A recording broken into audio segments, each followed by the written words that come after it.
Oh man, Jamie Foxx, you ain't have to do Diddy like that. And Jay-Z, don't worry, if nobody believes in you, we do over here. But hey, you already know what you need to do. Go ahead, hit that subscribe button. Matter of fact, hit that like button. While you at it, hit that notification bell. Cause Chad Johnson, you finna need my dentist. Keith Lee ain't playing. But hey, you already know what it is. It's your boy, Jesse J. Philip Supreme 305 with my co-host Chico Grande Chico 2 times. Happy holidays, people. We are back with another episode. We're bringing to you live, raw, and uncut. Ooh, like bacon? No, not like bacon, I guess. Ooh. You like your bacon raw? Hey, I think, isn't that prosciutto? You know, I'm with the fancy people and I'm on another tax bracket. We getting 2K views now. Well, welcome to the show. It is another episode of Tales from the Crib. It's episode 184. We're coming to you live out of Texas. We got all kinds of news. Jamie Foxx is fighting the odds. Jay-Z's acting crazy. He's got all kinds of accusations. He's trying to fight back right away. We're going to get into it this episode. Man, we going to get all into the nitty gritty, man. We finna tell you all the juice, all the details, all the facts, and we bringing it to you live, man. Hey, thank y'all for watching. Make sure you hit that subscribe button. Make sure you hit that like button. Make sure you hit that notification bell. But you ready to start the show? I'm ready. Let's jump into it. Oh, man, jumping into it. Too bad, man. Looks like here Jay-Z accused of a 13-year-old in a new Diddy lawsuit. Now, when this came out, Coles, what was the first thing that came to your head? I knew it. I absolutely knew it. I suspected Jay-Z of being a dirtbag for years.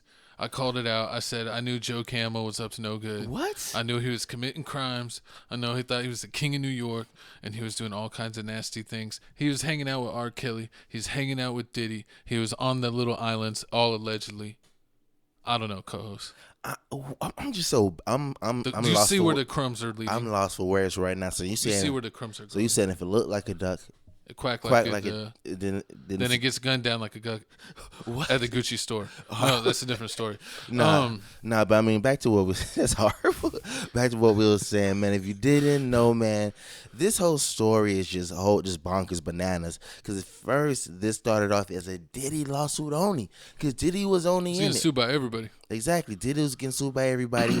The lawyer Bugsby, he was coming after Diddy with all these allegations, saying Diddy did this, Diddy did that. When this story first came out, they were saying Diddy was in the room with celebrity A and B. They didn't name him. They ain't named Jay-Z. They didn't name him. But now they're saying now stories are coming out that Jay-Z has been calling people up, telling people, man, you better keep my name out your mouth, man. We ain't playing those games over here. When did he come Jamaican? Jay-Z's Jamaican. I get excited when I talk about this address, man. Oh my God. He reminds me of Tim Duncan. Nah. It's like a midlife crisis. Horrible. But if you didn't know the story, man, this story happened. He'll probably be joining the club soon. Nah, we're not. This story happened in You coming down with me? Horrible. But nah, I'm not going down anywhere. I'm not a part of this. Yeah, horrible. That's what I'm not going to try and end up on the show as a topic. That's what Jay-Z said. Now he is. He was definitely a part of it. First they was allegedly trying to blame Kevin Hart, but hey. Came out the truth. He was probably too small at that time. He was. It was 2000. It was in the year 2000. This is the MTV VMA. Back when it meant something. Back when it meant something. This was back when Eminem was like reigning supreme. The Real Slim Shady song he was about to perform. Kid Rock was there. Destiny's Child was still together. All three of them. It was Kelly Rowland, Beyonce, and Michelle. It was just those three. But everybody was there. It was big as hell. Do you remember that time?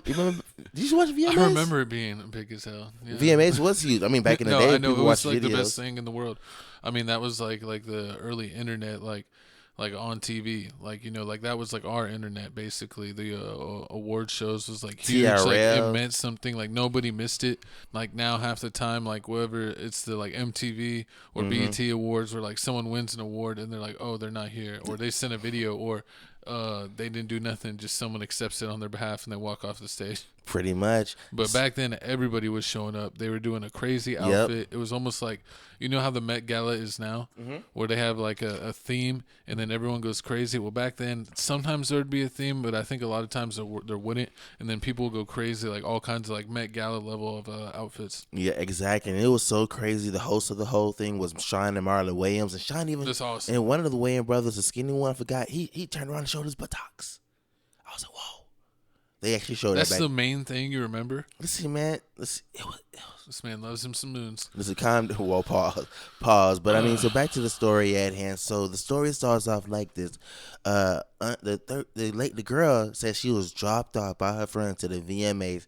She didn't have any tickets, so she was dropped off all in New York with no tickets. She wandered around, doing her thing, mingling with different people, and she somehow stumbled across Diddy's limo driver. And Diddy's limo driver stumbled into her, more like it. I mean, I don't know, man, but he said, the Diddy limo driver said, man, I can't get you in the VMAs, but I can get you in the after party because you fit what Diddy's looking for. And then right there, I mean, we should have sent you. Pause. We could have got VIP. See, man. You won the Meek Mill lookalike contest. You can definitely get in there. Listen, he likes to clap people from Philly. Philly, Florida, same difference. That's disrespectful. So what she said. So basically, what happened was after the VMAs ended, the girl ended up back with the limo driver. They ended up going to the White House. That's where Diddy was at. And allegedly, the girl said she was dropped off. A waitress walked up, gave her a drink. That was the crazy part. Like, the waitress ain't doing nothing. Like, you see this young person here. Like, what you got to be wearing for somebody to rep? It's Hollywood.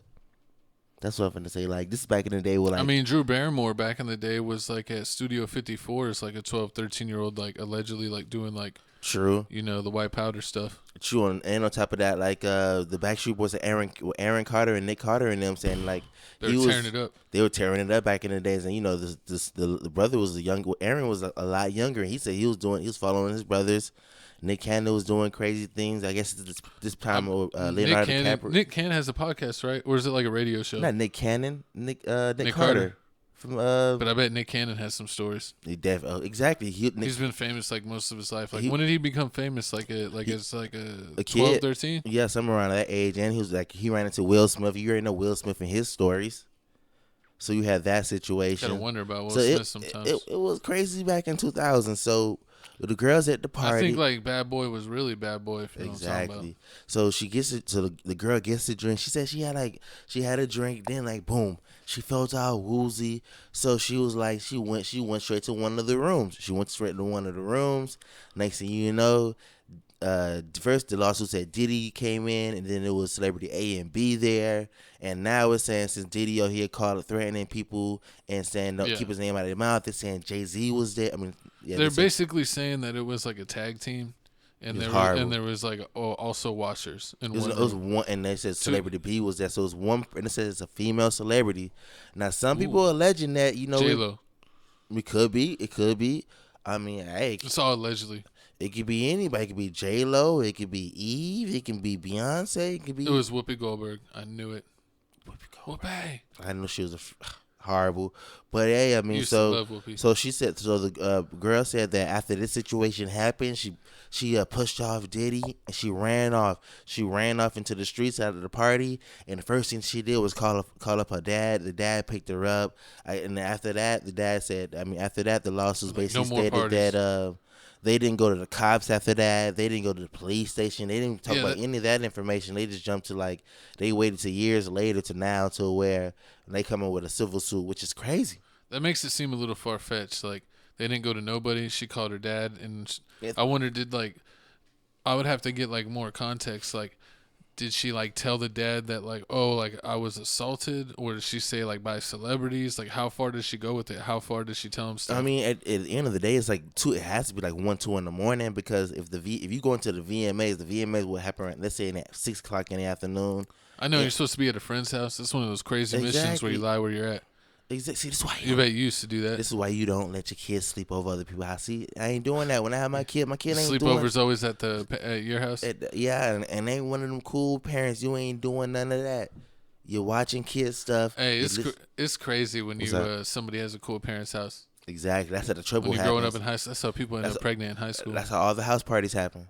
Yeah. The cool parent. The parent that's always out of town. See, ain't happening over here. Keeping a lock and chain. Stories like this. I had a friend where his parents were divorced, and he was staying with his mom, and the mom had a job where she was out of town all the time. Like she traveled for her job, so he had a house to himself. So it was like, and sometimes she would be gone for like a month. So sometimes it'd be like Party City for a few weeks. How do you get? She send the money to live? Or yeah. Like, okay. like she, I don't know if she left him a credit card or just had cash for him or what. But yeah, she took care of him. And they would be in contact with her. They'd check in with her. Cell phones and texting were good enough at that time. You could still text or call. See, so you gotta watch.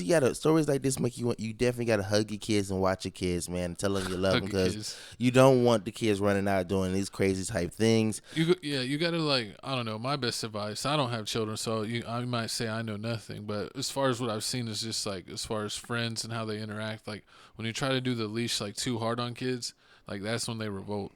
But you also don't want to go so far where you're like, there's no leash, no leash at all. You maybe like talk to them, but also kind of give them the freedom where it's like you kind of let them know what's up, but still give them like the opportunity to kind of make their own choice. And then usually more often than not, they're going to, choose the right choice. But, they still might make mistakes every once in a while, but I think they're going to have a lot higher accuracy rate when you do it that way rather than being too strict. Because like I knew a friend down the street. He had some cousins that were all homeschooled. They had like a big family, and like every time the kids got to like 7 and 18, they would like run away from home. It happened like with like 3 groups of kids. That's great. I mean, that's crazy. I mean, I'm done with homeschool. I want to experience the world. That's what happened. Me from the world. That's what happened. I mean, okay, we're gonna talk about it. We're gonna talk more about that later because I was gonna say another story too. But so after this whole situation, the lawyer Bugsby, he's how do we get there? I don't know. The lawyer Bugsby. You know how podcasts go. Exactly. That's when you're podding. Began wandering off and things, but the lawyer Bugsby basically states that now that he's coming out, now that Jay-Z's done what he's doing, he's coming out. Next thing? You go to the next one. Now Jay-Z's coming out. He said, "I'm not finna be like Diddy. You're not finna do one civil suit. Then next thing you know, you're gonna hit me with 75 other civil suits because I settled. I'm not doing that. We taking this head on, and this is what Jay-Z and his lawyer had to say." My lawyer received a blackmail attempt called a demand letter from a lawyer named Tony Busby. What he had calculated was the nature of these allegations in the public scrutiny would make me want to settle. No, sir, I had the opposite effect. It made me want to expose you for the fraud you are in a very public fashion. So no, I will not give you one red penny. These allegations are so heinous. Sorry, in nature that I implore you to live a criminal complaint, not a civil one. Whomever would commit such a crime against a minor should be locked away. Would you not agree? These alleged victims would deserve real justice that were in that case. This lawyer, who I've done a bit of research on, seems to have a pattern of these type of theatrics. I have no idea how you have to come to be such a deplorable human, Mr. Busby, but I promise you I have seen your kind many times over. Yeah, do you want me to keep reading or no? Nah, I mean, so basically you already get the gist. I would find the tiniest the font, man. Like that, like trying to read that was literally making my eyes water. That's how small the font was, because we don't have the screen like right up in our face. Exactly. Yeah. So basically, what Jay-Z and his lawyer is saying, I'm not finna bow down to you. You're not finna do this. Your tactics is disrespectful. You like to hit people with civil suits. You like to hit people with civil suits so they can settle. And if they don't settle, then what you like to do is just come out and go public with it, because you already know, even if you win the case, the fact that somebody come out and said these things about you, they'll never forget it. Like the whole Lizzo situation with the whole her basically being saying everybody's Taco Bell? Oh, disrespectful. I can't get it out. She was on Kai's show and they played what's his name? He played his the wrestlers. Undertaker's theme music, and she goes, "Are we getting Taco Bell? Is that the Taco Bell bell?" Disrespectful. I didn't know you were sponsored by Taco Bell, Kai. Somebody needs to sue you. They need to write you up. Oh my god. It's like I saw this girl on this dating show, and they're like, "Do you have any nicknames?"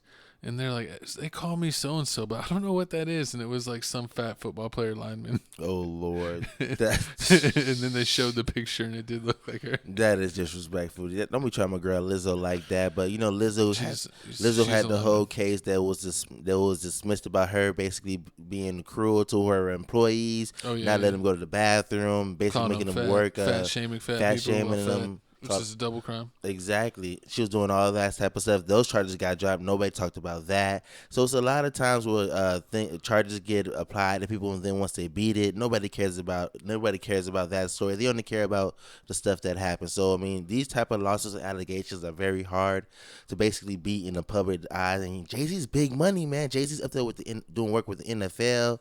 He's like super corporate now. Like he has tons of big ventures. You know, he's Mr. NYC. He has all kinds of stuff. Like he even owned part of the Brooklyn Nets for a while. He did all kinds of things. So yeah, this is definitely going to make frontline news if his name is involved in any type of allegations of this high level or nature. This is going to the top. And as far as things, when there's an update and it doesn't necessarily get reported, because that's not the juicy thing. The juicy thing is the allegations happening. No one cares that they went away. Exactly. So it's like, all right, why are we going to report on this? This is going to get like no views or clicks. No, you only report on it when it's fresh and new. And that's how how it goes. That's the algorithm. That's the algorithm, and that's why it's just so crazy how hard. That's why it makes so much sense how hard Jay-Z basically going right now, basically trying to get this done. Because right now he sent out this statement, and then the next thing he's doing is like he's going to the judge, telling the judge like whoever Busby has saying I did this stuff, basically needs to come out and identify themselves, make themselves known. Like he's going. But isn't that like a little bit of like going after the victim? I mean, hey, because they say like wasn't he already accused of that? That's why they named him, and then now he's like, oh, you're not gonna do any allegations without coming forward, and that's usually seemed like an attack on the victim. So it's like two attack on the victims already on his name. And honestly, I'm gonna be honest about my bias. I've never liked Jay-Z. Tupac hated Jay-Z. He used to make fun of him all the time. I always thought Diddy was weird, and it looked like I was right about that. And he was, in awfully close quarters with him. Unfortunately, your favorite basketball player, that's the one thing that Michael Jordan would never do is be at a Diddy party. And we have LeBron on FaceTime saying, ain't no party like a Diddy party. And, LeBron was tied in with Jay-Z. So that's double tied in back to Diddy. So, so it's all like a evil triangle there. So, I mean, I don't know. I'm not saying, we can't say anything until we have more facts. But this has not surprised me that he's involved in a New York crime ring, given, who he was connected with. Is basically the group that he ran with. And I see what you're talking about. Like he's basically attacking the victim. Because, I mean, like everybody always says, like once situations like this happens, the reason why the victim doesn't come forward is because it's hard for him. Yeah. It's hard for him. It's basically like they don't want to feel some type of way or feel shamed or people like how people looking at them or laughing at them or just basically making them feel a way that they don't want to feel. So with Jay-Z doing this, he's basically like saying, okay, you want my money? Well, then you finna have to go all out about this. Like we ain't finna do this underneath the tables or anything like that. Like everybody finna know who you is, and then once I beat you, it's gonna be even more scrutiny on you. So I mean, it is funny. Like if my name get put to the fire, so does yours. Exactly. So like if you lose and look crazy, people gonna know who it is rather than you getting away with it and being able just to trash my name and get away with it for free. So I definitely understand that aspect, but I just think he's got to watch it because he's literally being called out saying that they only came forward because he was already making threats. Mm-hmm. And then the next thing he do is like, say your name and don't say it. Hey. And it's like, that's that's not when you're being called out for threatening them, the first thing you do is throw a threat. So, but think about how many. It's got to have better PR than that. But I mean, think about it. All these other times that you see civil suits like this happen, do they ever get like they play all the nice game? They don't say anything mean at all. Then they end up settling. They end up like not saying anything and settling. Like the whole. I'm just saying, like Jay-Z's doesn't have good history. Also, he's with married to Beyonce, and there's a huge age difference there. And allegedly, they have pictures of them hanging out. But before she was even legal and stuff. So kind of situations that don't basically look like dates. So they have that. People say, oh, did he groom her? That's great. They have that's true. They have that. They have the whole Aaliyah situation because they say he was dating Aaliyah allegedly. The whole Foxy Brown situation, but I mean Foxy Brown. A lot of history, yeah. Foxy Brown said that, came out and said like that's not true. But I mean, it is. It's a lot of things, a lot of nasty things that be going on in hip hop. Because I mean, like look at the. That's why Tupac left. And became the greatest. Tupac left New York to become the greatest West Coast artist. And he's not even from there. True. I mean, some people were saying like he's way bigger than Kendrick or Snoop Dogg. Do you feel like this is karma? What? This is karma for basically Jay-Z picking Kendrick Lamar over Lil Wayne in the Super Bowl? Yes. Because that's what a lot of people are saying. Cat Williams said, all goofies will be exposed in 2024, and it looks like Jay-Z, you made the list. Nah, man. It looks like you're on Santa's naughty list this year. It looks like, it's going to be a cold camel Christmas. So this is going civil. I mean, Joe Camel's going down. This is going civil. I wonder if a whole bunch of people are going to come forward like they did with Diddy, and then like Jay-Z's going to end up. What if Jay-Z end up in jail just like Diddy? I would probably go to a restaurant. And celebrate? Get a tall beer. Get whatever queso and chips they have. They got fried shrimp. I'm getting that. Oh, God. It's a celebration. It's a celebration. And we playing Tupac the whole time on loud at the restaurant. Disrespect. Marco's disrespectful, but man, y'all comment down below how y'all feel about this whole Jay-Z situation. Do you feel like this is just a money grab that they're trying to do? They're attacking celebrity actors, or do you feel like if it walked like a duck, quack like a duck, it may be a goose, Jesse? It may get goose. Popped like a duck. In front of the Gucci store? In front of the Gucci store. On King David, if you know what we mean. Oh, Lord. No, but I don't know. I mean, I do think there's a lot of that. People just trying to get money for minor offenses or little things, or kind of lying on the truth from celebrities or famous or rich people or wealthy people. You know what I'm saying? But like, this just seems like he's a little too connected to people that are getting in trouble. So if like all your homies are getting caught up in shady business and getting indicted on shady business and actually in jail for shady business. Because he also hung out with R. Kelly too, right? But they was beefing. They did an album together, Best of Both Worlds, but they was beefing. They didn't finish the tour, so that don't count. Oh man, probably because they were fighting over some crazy stuff. Fighting over Aaliyah, probably horrible. Hey man, Jaguar Wright told us all about this. Jaguar Wright said all kinds of stuff. And they trying to muzzle her, so there may be some truth there. Oh Lord, we don't know. It's all alleged. If there's more news, if we get any facts, we will relay that to you in an updated story. But I'm a team downfall Jay-Z, but everything's alleged, so you can't, you gotta wait and see, I guess. Oh my God, I will wait and see, but I guess we're going down with Jay-Z. I guess Jay-Z do got more than 99 problems, but moving on. Yeah, he's right down there with Real Boston Snitchy and Jack Harlow. What? Oh, whatever, man. Moving on, man. Speaking of snitching, man, looks like here Atlanta takes another L, man. How? This is worse. How, Sway? This is worse than the Super Bowl when the Atlanta Falcons lost to the Patriots the whole 28-3 game. Fannie Mae came out. She promised Donovan Thomas's mom that she was going to get justice for Nut getting shot at the barbershop. She was going to get justice for this. And Nut got popped at the barbershop? Nut got popped at the barbershop. So, I mean, but they say he went down shooting. Does it count? Oh, wait. Nut was... Wife and Lucci's homeboy. He made the whole album with one of the Wish Me Wells in front of the Nut graveyard.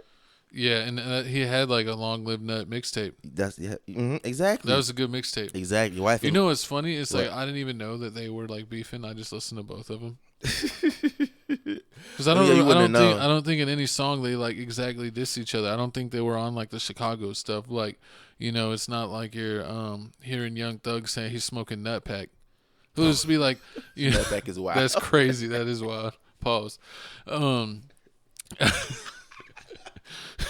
Young Thug he was cross-dressing, man. He might want to smoke some nut pack. There's a reason why he was wearing that dress. He had a stick, he said. But yeah, he didn't do that. But he might have said, they know not to play with me at the barbershop. But, I don't know that that's about Nut. I don't have no clue on that. So That's funny. I mean, a lot of people didn't know, but so the whole reason why there was beefing was the whole Jericho situation. You know, so Jericho met Young Thug because Jericho was hanging with Young Scooter. Young Scooter hangs with Free Band gangs. They was at the studio. Young Thug Was that Little Mexico? Yeah, Little Mexico Free Band gang and all the people.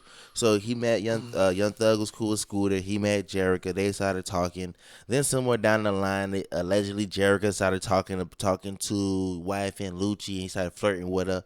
And that was way before wife and Lucci started going with Lil Wayne's daughter, Reginae. So, you know what I mean? Man. So there's a lot of stuff going on. People be making bad decisions. Exactly. You see how Lil Wayne, Young Thug, and Lil Wayne had that whole tour bus situation with the shooting. Yeah. I remember that. Exactly. So there's a lot of things going on. So, I mean, it looks like here Young Thug's affiliate, Yak Gotti, not guilty of all charges, including murder. Shannon Stillwell guilty only on one gun charge, but not guilty on all other charges. Now, this is why I say this is a fumble. Trial's officially over. Exactly. I mean, it's just it's not over. It's not over with yet. There's still 5 more people left on the case because it says it's over though. They lied to us. No, I mean like these people are the people that's not done are like. Over. The people that's not done are the people that didn't have the lawyers in the beginning, or some people had lawyers, but their lawyer got pregnant. So it's just like the small little people that nobody really cares about, but they should get off free because Young Thug's already been received his probation time. You already know he had his 15-year probation sentence. It's crazy because his music's got to be all PG now. I wonder what he's gonna rap about. He'll just have to do like swag rapping, like about or flex rapping, whatever you want to call it. So rapping like Young LA. And J Futuristic. I was just saying like how like Soulja Boy used to be like I the phone talking like he's either talking to girls or talking how he's got 20 cars. I mean he had a rock his album. Own gaming system. He had a rock album. He can do that. Who? Young Thug. He had a whole rock album. Which one was that? He had a punk rock album. It was good. He did. I forgot the name of it, and he also made a whole video of it on his page. Comment down below what is your favorite Young Thug mixtape. Mine might be 1017 Thug, the first one. Exactly. So this case was Pikachu. They Pikachu. Horrible. So this case was crazy offhand. If you don't remember, the judges and the DA have been fumbling this the whole time. This is why the whole government corrupt. It seemed like that in every city. People that are supposed to be having all this prestigious positions and held to a high level, that when you actually get into the nitty gritty, that they're all corrupt. And it seems like that's dang near with all politicians. So is it because everyone's getting bought off, man. You can't trust nothing. Don't trust the government. The system is against you. It's all phony baloney. It's all smoke and mirrors. They always do stuff to hide, your eyes from somewhere else. So sometimes you got to watch whatever they're pushing in the media because they may be trying to trick you to keep you from looking somewhere else. Horrible. But I mean, that's what Fannie Willis was doing. She was basically going up for she was basically rerunning, was having her fanny unleashed. Horrible. She was rerunning, and also she was trying to go after Donald Trump. So she was going. She trying was to make a name for herself. She was trying to make a name for herself. That's why she went after Young Thug and them so hard. But the case started fumbling. It started off with the judge when they found out the judge was talking to Woody and basically making him talk. And Woody already told off the top that he lied to everybody. If you put him on stand, he's going to tell you what he's going to say. He knew nothing. That was crazy seeing him talk and be like, "Why are you saying this?" And they'd be like, "They told me to say this." And they're like, "What?" And there's like, "Yeah, they literally gave me lines that they wanted me to say." They're like, "Well, is it the truth?" And he goes, "No, I was just saying it because they literally told me to say it. They said I'm doing what they wanted me to do. Why am I getting in trouble for doing this?" And it's just like, oh man, he just like completely turned it around on him. Exactly. So the first judge got thrown out, and then that's when this judge came in. No, another judge came in. The other judge looked at the case, said this case is messed up. They left, and then the new lady judge came in, and she basically was going after the DEA, telling them that when you tell me that, oh yeah, this is the crime, I need you to name the crime, name the law number. She's basically going at them by the book, and if they couldn't name it by the book of the law crime and why they're charging them this, she wasn't letting it fly. So that's why basically the whole nut situation, because they had it on camera of they saying Young Thug rented the car out, but the Young Thugs and them team said just because I ran out the car doesn't mean that I'm the one that told them to go do what they had to go do. They need this lawyer for Dirk. You think so? But Dirk's lawyer seems super confident. Exactly. He was like, they basically have no evidence. Like you said, even if it's like his card paid for a car that was used, it will be like, well, it paid for a car. Mm-hmm. How do you know that car was there? They just keep on like framing it in a way to like get them off. So you need that type of help. Exactly. So that's how Yak Gotti ended up getting off, because the DEA and the judge were doing so horrible about it that the whole jury just basically got tired of it. They basically got tired of it. They forgot a lot of the things that's going on in the case, because the way that the judges were handling it, sometimes they tell them that, okay, you have to come in on Wednesday, then Tuesday you'll come, and then they'll be like, okay, course not for Tuesday. Course not for Wednesday. It's for Friday. Then Friday will come. They're like, no, we're gonna move it on to next week. So they was always in limbo. Playing with them. They was always playing with them, always in limbo. So a lot of people forgot what was going on in the jury. Some of the jury people basically English wasn't their first language. It was their second, third language. So you already know in Atlanta, they talking like Gucci Man. You're not understanding anything that they talking about, especially the way that Young Thug talk. So it was basically hard to remember anything that was going on. Oh my God! So Yak Gotti got off, and then especially if they had recordings, they're like, we don't know what they're saying. Exactly, we don't know what they're saying. So Young Thug, he could have beat the case just like Yak Gotti and them, but he went ahead and did a blind plea, talked to the judge, told the judge, I don't want to be here no more. Boom. 15 years probation. Now Young Thug out here saying he needs to get his band lifted. I think he should have held out. Exactly.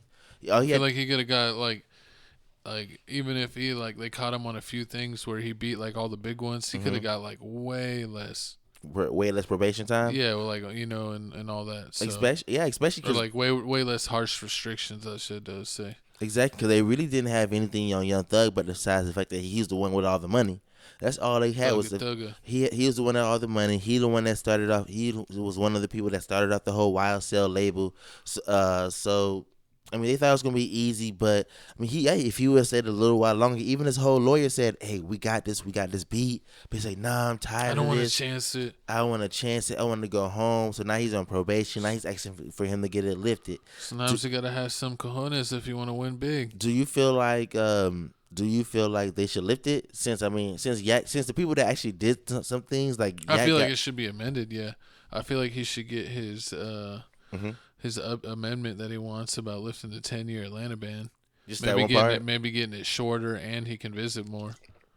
And then maybe I think it's crazy for them to limit his music. Like he should get that for a shorter amount of time, because it's like this person's an artist, and they get in trouble, and now the government can tell them how to do their art. Yeah, that's kind of weird. No gang affiliated music. But yeah, and you can't work with certain artists, and you can't music this certain way, and it's that's crazy. Could you imagine if someone was a painter and got locked up, and they're like, you can't use these certain paints anymore, you can't use these certain paintbrushes? That's it's kind of weird. True. Because it's music, they allow it. You can't work with felons, and it's but I rap. So it's everybody's talking about they're a felon. They've been in jail. They did this or that. They did that. He's got to work with Jack Harlow now. Hard. Because and Drake. They did the same thing with T.I. when T.I. couldn't work with felons, but somehow he ended up doing something with 2 Chainz. But I don't know if 2 Chainz. Because 2 Chainz went to college. TRU University. True. Horrible. Nah, but but this situation's crazy. Gunna. I wonder about Gunna. He took his plea deal. So I wonder if he took the real Boston route. No one cares about that, man. I wonder if he's gonna try to get his whole thing amended since the whole situation's over with. But this whole case is crazy. Also, the whole Shannon part. They had Shannon on the whole the nut murder, and also they had it on this other murder with drinks. And this whole situation, the DEA messed this whole situation up. Also, it was 3 cars in the whole situation. It was 4 cars in total in the whole situation. Stairwell was Shannon and them was in 1 car. Yak and them was in another car, and there was a 3rd car, a 4th car there. But the cops didn't want to talk about the 4th car. But the 4th car was in the video, and they feel like the 4th car was the one that did the shooting. But since the cops were so trying to hell bent on getting Shannon and them. They basically messed that whole case up, because they was the lawyers were you just want Shannon and them. You're not really trying to get the case actually solved. So the DEA basically dropped. The jury saw past that, and they dropped all these charges. So that's why I said Atlanta lost again. It's they keep losing when it comes to this law stuff, because half of their people are corrupt that are trying to take people down. Exactly. Everybody's trying prosecutors need to prosecute themselves. Exactly. Fannie Mae needs to prosecute herself with the whole boyfriend. Remember the whole boyfriend situation she had? That's all kinds of shady. It's horrible. I mean, this whole situation is shady, but hey, I mean, I'm happy that Young Thug's free. I mean, do you find it funny that Young Thug ain't dropped no music yet? You ain't get no first day out. First day out, the fans like Gucci Man. What is he gonna say? I'm just a whole song about how he's happy he's free. How he's disappointed, how everybody snitch, how Gunna snitch, how Duke. But is that gang affiliated music? If you're talking about snitches, is he allowed to do that? He's like, man, any of my ideas right now, they're saying no. I'm just gonna wait. Guess we got a chance and just do the TK, do the He's race. gotta do a song with Chance the Rapper. You're right, cuz. No. Young Thug featuring Chance the Rapper coming soon. Ain't nobody trying to do no.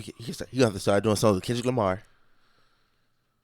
No one wants protest music. Horrible. But y'all comment down below how you feel about this whole situation. Do you feel like Young Thug should have waited and he would have got the same thing that Yak Gotti and Shannon? The Eager Beaver is wrong. Hey, I mean, there you go. I mean, you could have chanced it. You could have been free. But is that his phone in jail, or is that like a fake photo?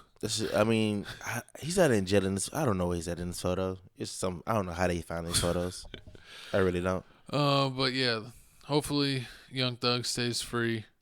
Glad that his friends beat the case.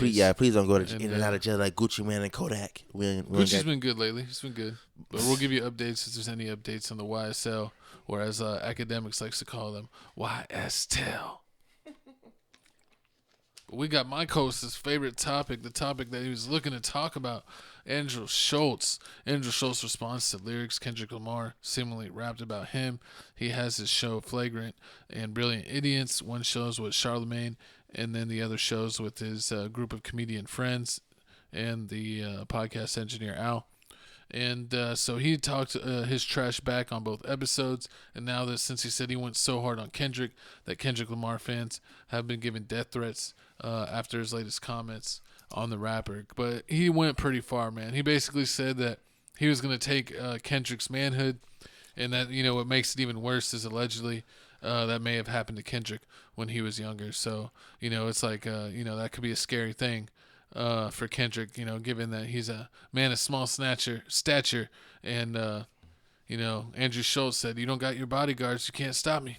Horrible. But if you want to know exactly what's going on, basically we have the clips right here of Andrew Schultz giving his response to basically being the first song on Kendrick Lamar's new album, GNX, Whacked Out Murals.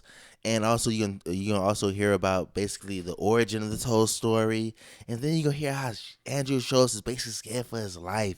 They saying he banned from California after making this. Luckily, he lives in New York. True. See the exact line, okay? Don't let no white comedian talk about no black woman. That's law. Now, technically speaking, if we're going off of grammatic English, okay, he's saying, I can talk about black women. You gotta understand about Ken. It's very important to him to protect black women. That's why he's never done a song with an abuser confirmed. He's never done a song with anybody that's suspected of abuse. He's never threatened to remove his music from Spotify because they removed R. Kelly's music, who for sure held captive underage black women. Hold on. This is all very important to Kendrick. Wait, just let me understand what's going on here, because I think that you're using sarcasm as a comedic device. It is a comedic device. But you're so smart right now that I don't know if you're serious or making jokes. What is the black girlfriend effect? This is you don't know about blow up the other culture. Yeah, so you'll see a guy who's had a black girlfriend, all of a sudden he's got buzz cut, like clean shape up. Blows up, bro. I like that. They shave their hair because they start losing it. Because they're so stressed being around this black girl complaining about it. That's why they got to shave their hair. Nah, bro. White guys with black girlfriends, they grow a beard because there's more cushion when they get slapped. I've been posting shit like telling me they're gonna take out my family on like pictures of my child, my daughter. God. You surprised by this? This is the nature of the game. Yeah, social media. Yeah, social media. It's like, but he says that line. He says that line. His parent, his friend, some of his fans. The majority of his fans don't do anything. The majority of his fans are just like, they like hip hop. They think he's a great musician. But the most extreme ones, on a picture of my 8-month baby, are going, "You better take security everywhere because I'm coming for your whole family." And this is like multiple. Crazy. So to me, that person, I don't blame Kendrick. We can't control what our fans do. But that person, I go, "You're talking about my kid, man. Like, I have to screenshot you, know who you are, and if I ever see you, you can't play with it. Yeah, you can't play with it. No, I'm with you. 100%. That's why I don't feel no remorse. I feel no remorse. Like, yo, you talked about someone's child, you should have learned from Pusha T. Right. He did the same thing to Pusha T. You want to mention people's fiance. So first, when this whole Kendrick Lamar album came out, and he said, "Don't let no white comedian talk about no black women," everybody thought it was gonna be going at Gary Owens, because Gary Owens tried to claim it. Yeah. And then they're like, they weren't talking about you, idiot. Yeah, Gary Owens tried to claim it. Then next thing you know, once Gary Owens tried to claim it, I was like, maybe it is for Gary Owens, because I was like, he dates black. He was having a whole problem with his wife, and she's a black woman. He was like talking about her and everything, how she took away the kids from her, and made the kids basically turn against him. But now, if you look at his page, he got his son back and everything, and I think it's slowly coming back. And he dates a new girl, and she's black. So I thought at first, the shoe fit, it was Gary Owens. But then after Andrew Schultz came out and showed this video with shits and giggles, and he told the Kendrick fans to go get him. I mean, now it's also making sense that maybe it's about Andrew Schultz. And I mean, magazine covers are doing this, like Vulture, Rap Genius is talking about supporting that Andrew Schultz. So I mean, I guess it is Andrew Schultz that Kendrick Lamar is talking about. But I mean, this whole thing is just. What's funny is like, you know how you see all the comments where it's like anytime it's a Kendrick post, like, or talking about the beef, you just see like all kinds of people like just trashing Drake. And then it's like, and it's like you see people just like kind of jumping on the bandwagon there. And then you see an Andrew Schultz post about like him firing back at Kendrick. And then you look in the comments and it's like everyone like trashing Kendrick. And it's funny because it's like the Joker said in Batman, like, they, was it the Joker in Batman? No, was that, it might have been in Spider-Man. Spider-Man? Yeah, the Green Goblin told him, I think, that they if you live long enough to be the hero, they turn you into the villain. Yeah. Correct me if I'm wrong. Is that like Spider-Man or Batman? But yeah, I almost feel like that happens. Like they build you up just to tear you down. Like now that Kendrick's been on top for a while, they want to tear him down. I mean, and it's like, it's time to tear it down. We're all gonna be on Team Schultz and be like, Kendrick was corny on this. And like, come on, man! Like, what are you talking about? How are you so sensitive? You're mad at a comedian telling jokes. Like you're being a sissy. Yeah, I see a lot of people. I do see a lot of people coming at it at that angle, because at first I took it as a joke. Like Charlamagne the guy said, it's like, you're a comedian. Comedians tell jokes. You don't have to explain your joke. Your joke is your joke. But then at the same time, I'm watching people like on the Joe Budden podcast, like Flip, and watching like Matt Barnes. I think you showed me about Matt Barnes, how they coming out saying like what Andrew Schultz said. Trying to attack him is like deplorable. Like it's basically deplorable. What's funny is Matt Barnes tried to do that. He tried to talk his trash, and he was going off, and he did a whole post that he was like super proud about. And then I went and I was like, I wonder if the comments are going to be on his side.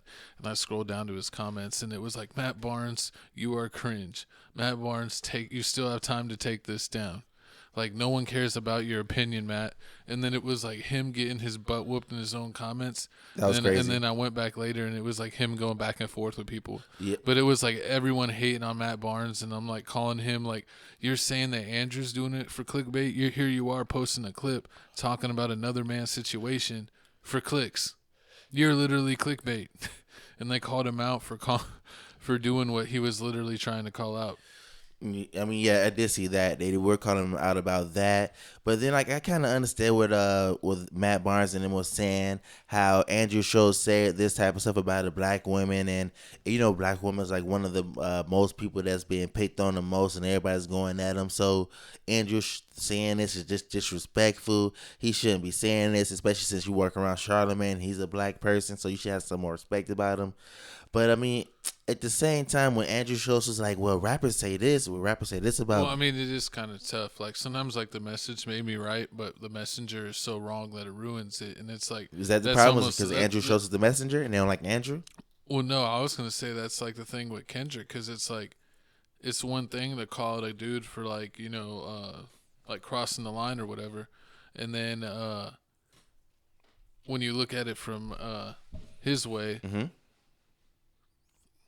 I don't know. Go ahead. Well, look at Kendrick Lamar's way. Well, Andrew, I mean, if you look at it Andrew Schultz way, I mean, he was just basically being funny, telling a joke. But I mean, like you said, he is taking it a little bit too far.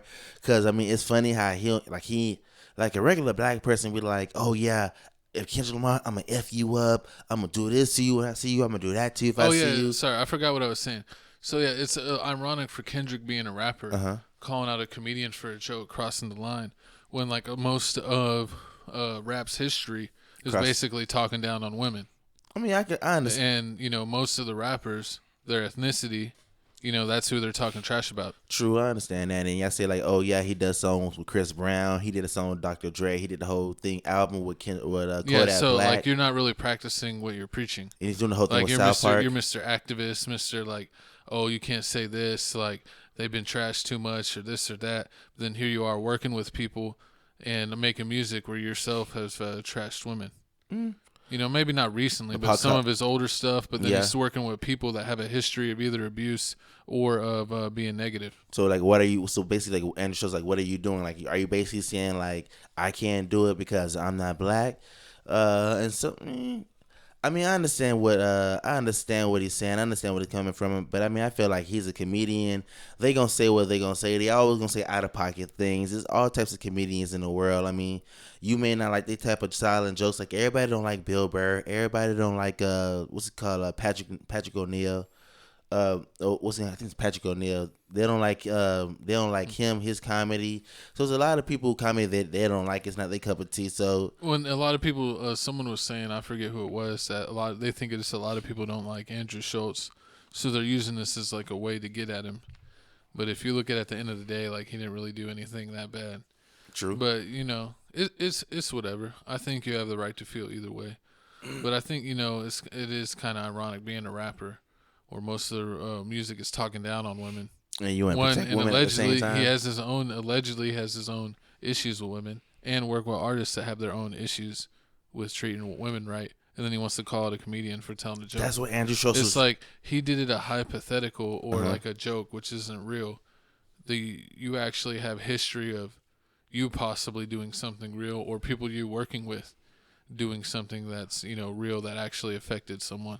So I can see like people were like, all right, shut up. So do you think Andrew Schultz is banned from California? So if he steps foot in California, it's just a wrap? I mean, I think he needs to know where not to go, because California is looking so bad, man. Like, I honestly wouldn't want to go there at all. There's like nothing in California that I want to see. The sun, the beach. Nah, it's a bunch of goofies in California. Oh Lord, nobody likes. Now we're gonna be banned from California. I didn't want to go anyway. We're welcome in Texas and Florida, in Korea, and Japan. Horrible, but we know where we're loved. But y'all comment down below how y'all feel about this whole situation. Is Andrew Schultz taking it too far? Where basically like he's saying, "I'm gonna make love to Kendrick." Yeah, he went too far with that. He made it weird. Because he definitely made it weird. But it's like one thing to be like, "Oh, you're gonna tell me something? You can't tell me anything. I'm about to go at you right now." Like that's one thing to go back at him and to talk his trash. But just to be like, "You're a little guy. I'm gonna make you bend over and take it, and there ain't a thing you could do about it." It's like, dang, that's kind of crazy. But I guess he was just trying to be dominant. He's just trying to show him who's the big dog, who's really ready to woof. I mean, basically, threatening to take a man's manhood that already has a history of his manhood getting taken. Like, I'm gonna inflict double trauma on you. You're gonna be traumatized twice in your life. Like that's crazy. That's wild. That is a little wild. I mean, I think that is a little much. What you thought? What did you think he was gonna do? He was gonna threaten him with it. He gonna threaten to fight him? Like, oh yeah, when Kendrick Lamar, when I see you, I'm gonna put these hands on you. No. Show some talk like that. No, I knew he was gonna have like a comedian bit to go at him. I had no problem with like the stuff that he was saying, like when he first was going back at him and like tearing him down. But then when he went into like, you know what? I'm done with this. You're getting manhandled. This is like wrestling, I'm putting you in every position, and I don't care. Little baby Kendrick. I know he doesn't even wear men's shoes. That Kendrick Lamar is such a small man in stature that he literally wears big kid shoes. That is kind of hilarious, but that I don't know, it's weird. You're getting into weird territory, my dog. It is. But once again, y'all comment down below how y'all feel. I think he just saw red, and it'd be like Andrew Schultz. Oh Lord, he just wanted. And he's like, "What's the biggest way to disrespect?" And often in that community, like getting your manhood taken, is like the ultimate form of disrespect. Of course. Like, you hear about what happens in Chicago. In Chicago, they literally beat you up, pull your pants down, spit on you, so that way they get a phone call home that a certain kit was administered. And it's not that actually happened, but it was just to disrespect you that much, and that whoever you have as your emergency contact got that call that you got your manhood taken. So it's like, this is what, like, people really do this. Disrespectful. Like they disrespect people like that much. Some people take it too far. Yeah, that's way too far. Like, that's way too far. Like, you hear about that, that's like people in jail that are, like, unfortunately going, pinned against each other. And, the jail system's all corrupt. We could talk about that all day. But, yeah, he made it weird. He went too far. That's my opinion. The first part, no problem with. The reaction, I felt like he went too far. Okay. But that's kind of his thing, is, like, going too far. Exactly. Like, but it's like it's your thing. Horrible. Never that. But, yeah, once again, y'all comment down below how y'all feel about this whole situation. But moving on, man, we got to talk about my dog, man. My dog, Jamie Foxx, just dropped a comedy special on Netflix. Man, y'all definitely got to watch it. We got a video right here. Basically, some clips of the comedy special. Then we going to tell you everything he said about Diddy. Co-host? Nah, I ain't going to get you banned, man. I got you back. Did you do it right? Were you being naughty? Hey, man, Christmas is coming up. I got F on my report card. F them.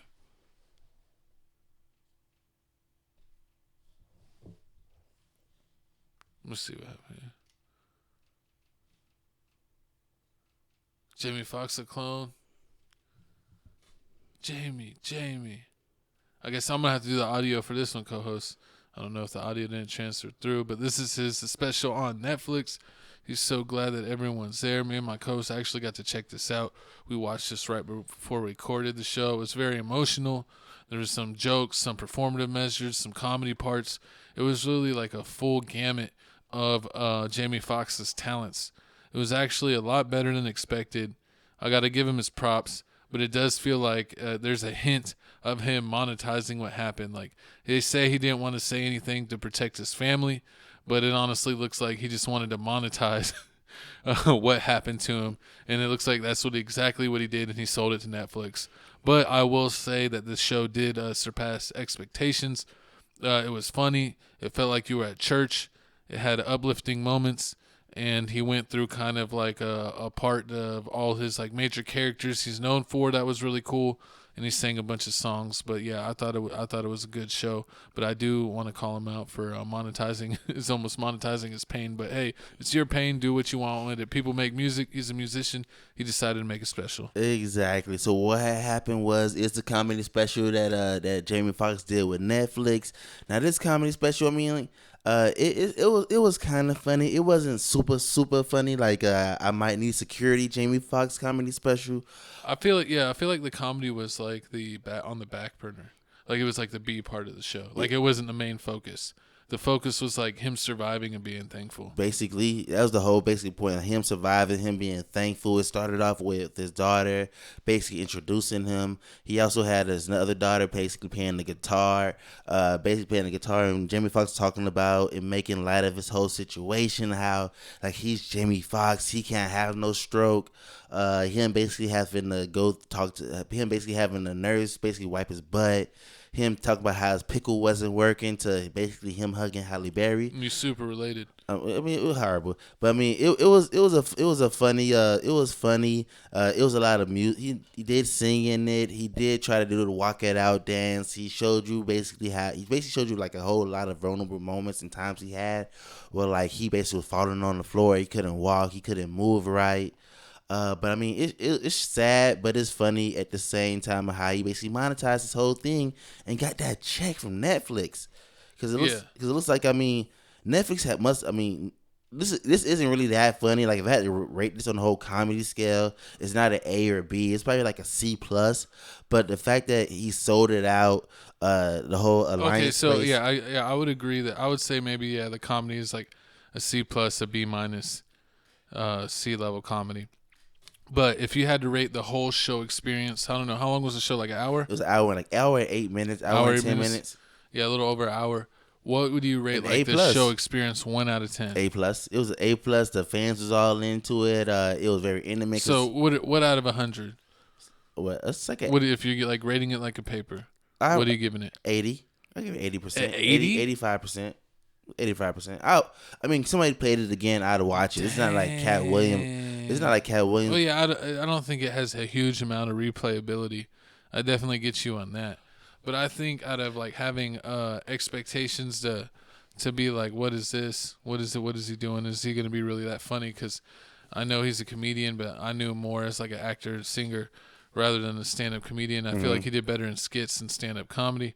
But I feel like this show greatly surpassed expectations. Of course. I would give it like an 87. I would give it a B+. I mean, and the way they advertised it was amazing. Like, they kept talking about they kept alleging, like, oh, he was going to say a lot of things about Diddy, or like he was at those parties, and like in the whole comedy skit, he was like, I left those parties at 9 p.m. And I already knew some crazy stuff was going on. And he's like, I seen Diddy with some bait. I seen his flow slippery. So, I mean, like, that was funny. And every now and I saw Meek Mill bring the towels. Horrible. And every now and then he, like, take a shot at Diddy and say, like, Diddy name. And say, like, oh, yeah, I thought it was, when I thought I was dying, I thought I was going to heaven or hell. Or I thought it was at Diddy house. But I knew it wasn't Diddy after a while. So, I mean, that part was funny. I got to give him that. But, I mean, I just got to give it to Jamie Foxx, man. He's an amazing, hardworking person. I mean, he talked about movies and things he did, like Django. Stevie Wonder? The Stevie Wonder movie, the Ray Charles movie. Yeah, Ray Charles. Yeah, that's crazy. He did 2 super famous musicians. Exactly, the whole Rio cartoon movie he did. He did Rio. That was good. Yeah, it was like, oh, I'm sorry, that was for the white people. He's like, y'all don't watch that movie. He made that because he started whistling, and everyone was like, "What are you doing?" Exactly. He's like, "Y'all don't know Rio." What? Oh, man, there's so many. Oh, he did the movie. He was the president with Channing Tatum. I mean, Jamie Foxx is an iconic person. I mean, and also he talked about his music. He did some music songs he did, like he did. Yeah, big Kanye songs West. with Kanye himself, with other artists. Exactly. Yeah, he definitely ran the gamut. Have you? Did you listen to? He was on? He had his own TV show. Jamie Foxx show. Jamie Foxx show, and then was he on what, in Living Color? He was in Living Color with Jim Carrey back in the day. Exactly. Yeah, so he definitely had a lot going on. Yeah, and did you ever listen to any of his albums? Wait, did you listen? I don't think you listened to any. You ever listen to I listened to his hits. I'm not going to be like lie and say like I was a huge Jamie Foxx fan or anything like that. Yeah, but Jamie Foxx was the man. He had a lot of songs that went like half big. So, I definitely checked him out. True. And I felt like he was a good artist. I was definitely surprised by his vocal range. I will say that. Exactly. I mean, if you don't know, I mean, I hear a lot of stories about Jamie Foxx, how like he's like the party man, like he's the one always throwing parties at his house. And I need to know, like, why does his hair look like turf? Oh Lord! How is he like 50 something? Like, that's not real. That's turf. What about Steve? He has a unit. What about Steve Harvey? He has no hair. Oh Lord! I mean, yeah, I forgot about that. What about Jalen Rose? That may be turf too. Scottie Pippen looks right. It doesn't seem weird. Some of these guys, it's like, nah. You don't believe it? Nah. Oh, see, you be hating. You be hating, but I mean, so if y'all watch this comedy special, please comment down below what you rated, how you feel about the whole situation.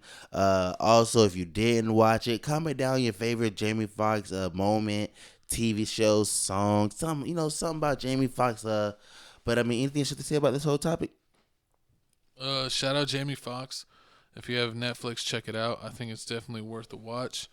It's better than expected. Exactly. I will say that, and I'm happy you're healthy, Jamie. And he's playing the piano. You're definitely multi-talented, a man of many talents, and I'm glad for the world and your family that you're doing better. Facts. But moving on, man, it's time for couch announcements, my favorite part of the show. Halftime. Welcome to the halftime show, Tales from the Crib. We let you know what's going on, what's new with the channel, and what you can expect. If you don't know, we have 3 other channels. We have this channel, Tales from the Crib. We are fully monetized, so if you do love us, give us a super thanks down below, and that way you make sure that your comment is at the top, and that's the biggest way to support us. We also have TFTC clips. That channel is also monetized, where we cut up the show into small clips so you can watch just your favorite topics if you don't have time to watch the full podcast. And also, if you want to leave a super thanks there, you can do that. We have TFTC Gaming. Check out TFTC Gaming. We're getting that channel growing. We're playing all kinds of games. I'm gonna drop a Django Fett, excuse me, Bounty Hunter video tomorrow. I got it all that mostly set up. You're dropping what, wrestling? Yes. What game is that? WWE 2K, man. Make sure you check me out, man. Dropping the SmackDown, doing my Thug Dizzle. Also, some new games, some more new games coming out. We still waiting on that GTA, but while we waiting on that, y'all might as well just hop over there to Crib Reactions, man. Crib Reactions is where it's at. You see the videos. Our number one money maker. Yeah, this is where we get the most love. We got over 12,000 subscribers. Ooh, yeah. Thank you for joining us there. We also have a Patreon where you can get all kinds of exclusive content not allowed on YouTube. On our Patreon, you can get the link in any of our latest Crib Reaction videos. We also have our own Instagram from Crib Reactions. We'll show the QR code at the end of the show for the podcast Instagram and the reaction page of Instagram. But check out all of our latest videos there. Meg Thee Stallion did a video. Rose from Blackpink, Rose from Blackpink did a video. I did a XG interview podcast by myself. And then we got Le Seraphim dropping a Chasing Lightning song that everyone seemed to enjoy from MTV Video Music Awards. So make sure you're checking out all of our latest videos over there on Crib Reactions. But that's what's going on with the channel. Put in the comment section down what's going on with you. Like, comment, subscribe, and let us know what's going on. Hey. But are you ready for the second part of the show? Man, I'm ready for this sad part of the show, man. This is horrible. Sad. So sad. So it looks like here, man, CEO of United Healthcare shot down New York Midtown on December the 4th. Now, I mean, this story is crazy. I never thought in a million years that we be talking about an assassin, alleged assassin, somebody that popped up in the middle of the night using an alleged silencer to take out somebody in the healthcare field. And this whole story is crazy. You'd have thought he knew the man. He didn't know him at all. This is basically still under investigation. They just got arrested the man a few days ago on the 9th. We're going to play the video right here. Once we finish the video, we're going to come back, tell you more about the story. This is just tragic. Police are giving an update on the investigation into the shooting death of United Healthcare CEO Brian Thompson. He was 50 years old, and this happened this morning right here in New York City, just outside of a Hilton hotel, about 3 blocks from where we are currently at 30 Rockefeller Plaza. That's where the company was set to host an investor day. And as the victim was walking to the conference hotel, the suspect approached from behind and fired several rounds, striking the victim at least once in the back and at least once in the right calf. Many people passed the suspect, but he appeared to wait for his intended target. The suspect fled, first on foot, then on an e-bike, and was last seen in Central Park on Center Drive early this morning. The victim was removed to Roosevelt Hospital, where he was pronounced. At this time, every indication is that this was a premeditated, pre-planned, targeted attack. He was here in this corner the whole night. Yeah. Who was on the corner? The guy who shot the guy. The driver told me he was hanging around whole night waiting for the guy, the shooter, and he just inside the car waiting for him. Soon he see him, he just shot him. That's all I know. It's completely out of touch. And it insults the intelligence of the American people and its lived experience. Yes, I did, and I'm pleased with our relationship. I think we've made a strong bond, and I'm looking forward to moving forward, helping him out. Is he saying he's innocent at this point? He has indicated pleas of not guilty. The only charges that we've seen thus far have been the ones here in Pennsylvania, and we have pled not guilty to those charges. I haven't seen any evidence that says that he's the shooter. So that's like I said earlier, and I wasn't kidding around. A couple of things: if you're going to report something, report it accurately, and remember. And this is not just a small thing. The fundamental concept of American justice is a presumption of innocence, and until you're proven guilty beyond a reasonable doubt. And I've seen zero evidence at this point. I was also at the hearing last night. I don't remember any plea being asked for or entered. Okay. As long as he hasn't pled guilty, that's all I care about. So. In the Blair County case, it's just the. Exactly. As long as he didn't play. That reporter trying to be a little turd. Exactly. So he didn't plead guilty. So let me tell you about the story. So he shot the man in Midtown. He led everybody in a wild. Allegedly, he led everybody in a wild goose chase. He dropped the book bag off in the woods. They found it. Monopoly money. Then next thing you know, I'm thinking the man's finna get away. Like we finna have to, like the man went to Bora Bora, Puerto Rico. Like the way how long it took. Just so happened it happened on December 4th. By December 9th, they caught him, and they caught this man at McDonald's. Man, this man was trying to get the 4 for $4 special. I don't know what was going on. I don't know if he wanted the McRib. It was the McRib. The McRib came back. They caught him there. Allegedly, they're saying that a woman at the job that's working at McDonald's called the cops because they were giving out a $5,000 reward. So as soon as this happened and as soon as the dude was arrested, everyone has a price. They're snitching. Exactly. But what's funny part about this is as soon as I heard that the lady snitched, I immediately went to look to see if she got an award money, and I seen that they said that no, she's not going to get a reward money because she called the cops. She didn't call the tip line. If she would have called the tip line, that's when she would have got the reward money. But since she called the cops and 911, she's not going to get it. So now that's how they play you. Now she got to go back to work tomorrow. She's going to have to go back to work regardless for $5K. What are you talking about? It was $50K. It was 50? Yeah, it was $50K. You're still going back to work? I mean, hey, it's at least a year off. Nah. Working at McDonald's. Nah. I mean, hey, but I guess exactly. So they caught him in Pennsylvania. When they caught him at McDonald's in Pennsylvania, they're saying that he had a gun on him. Basically it was a ghost gun. I looked up a ghost gun, which is basically 3D printed. Yep. Which is crazy. Like this new generation, like they using 3D printing. I thought 3D printing could only make like statues for you or like shoes, like sandals, but they using it to make guns. And this is just crazy how the world is coming to. But he had that. He had a jammer on him, so like I guess you couldn't basically track his phone. So I don't know why he would have all this stuff and be at McDonald's, but they caught him with this, and now it's making him look real guilty, real suspect. A lot of people on the internet are saying this is not him; it's a fraud. He's been sabotaged. A lot of the video.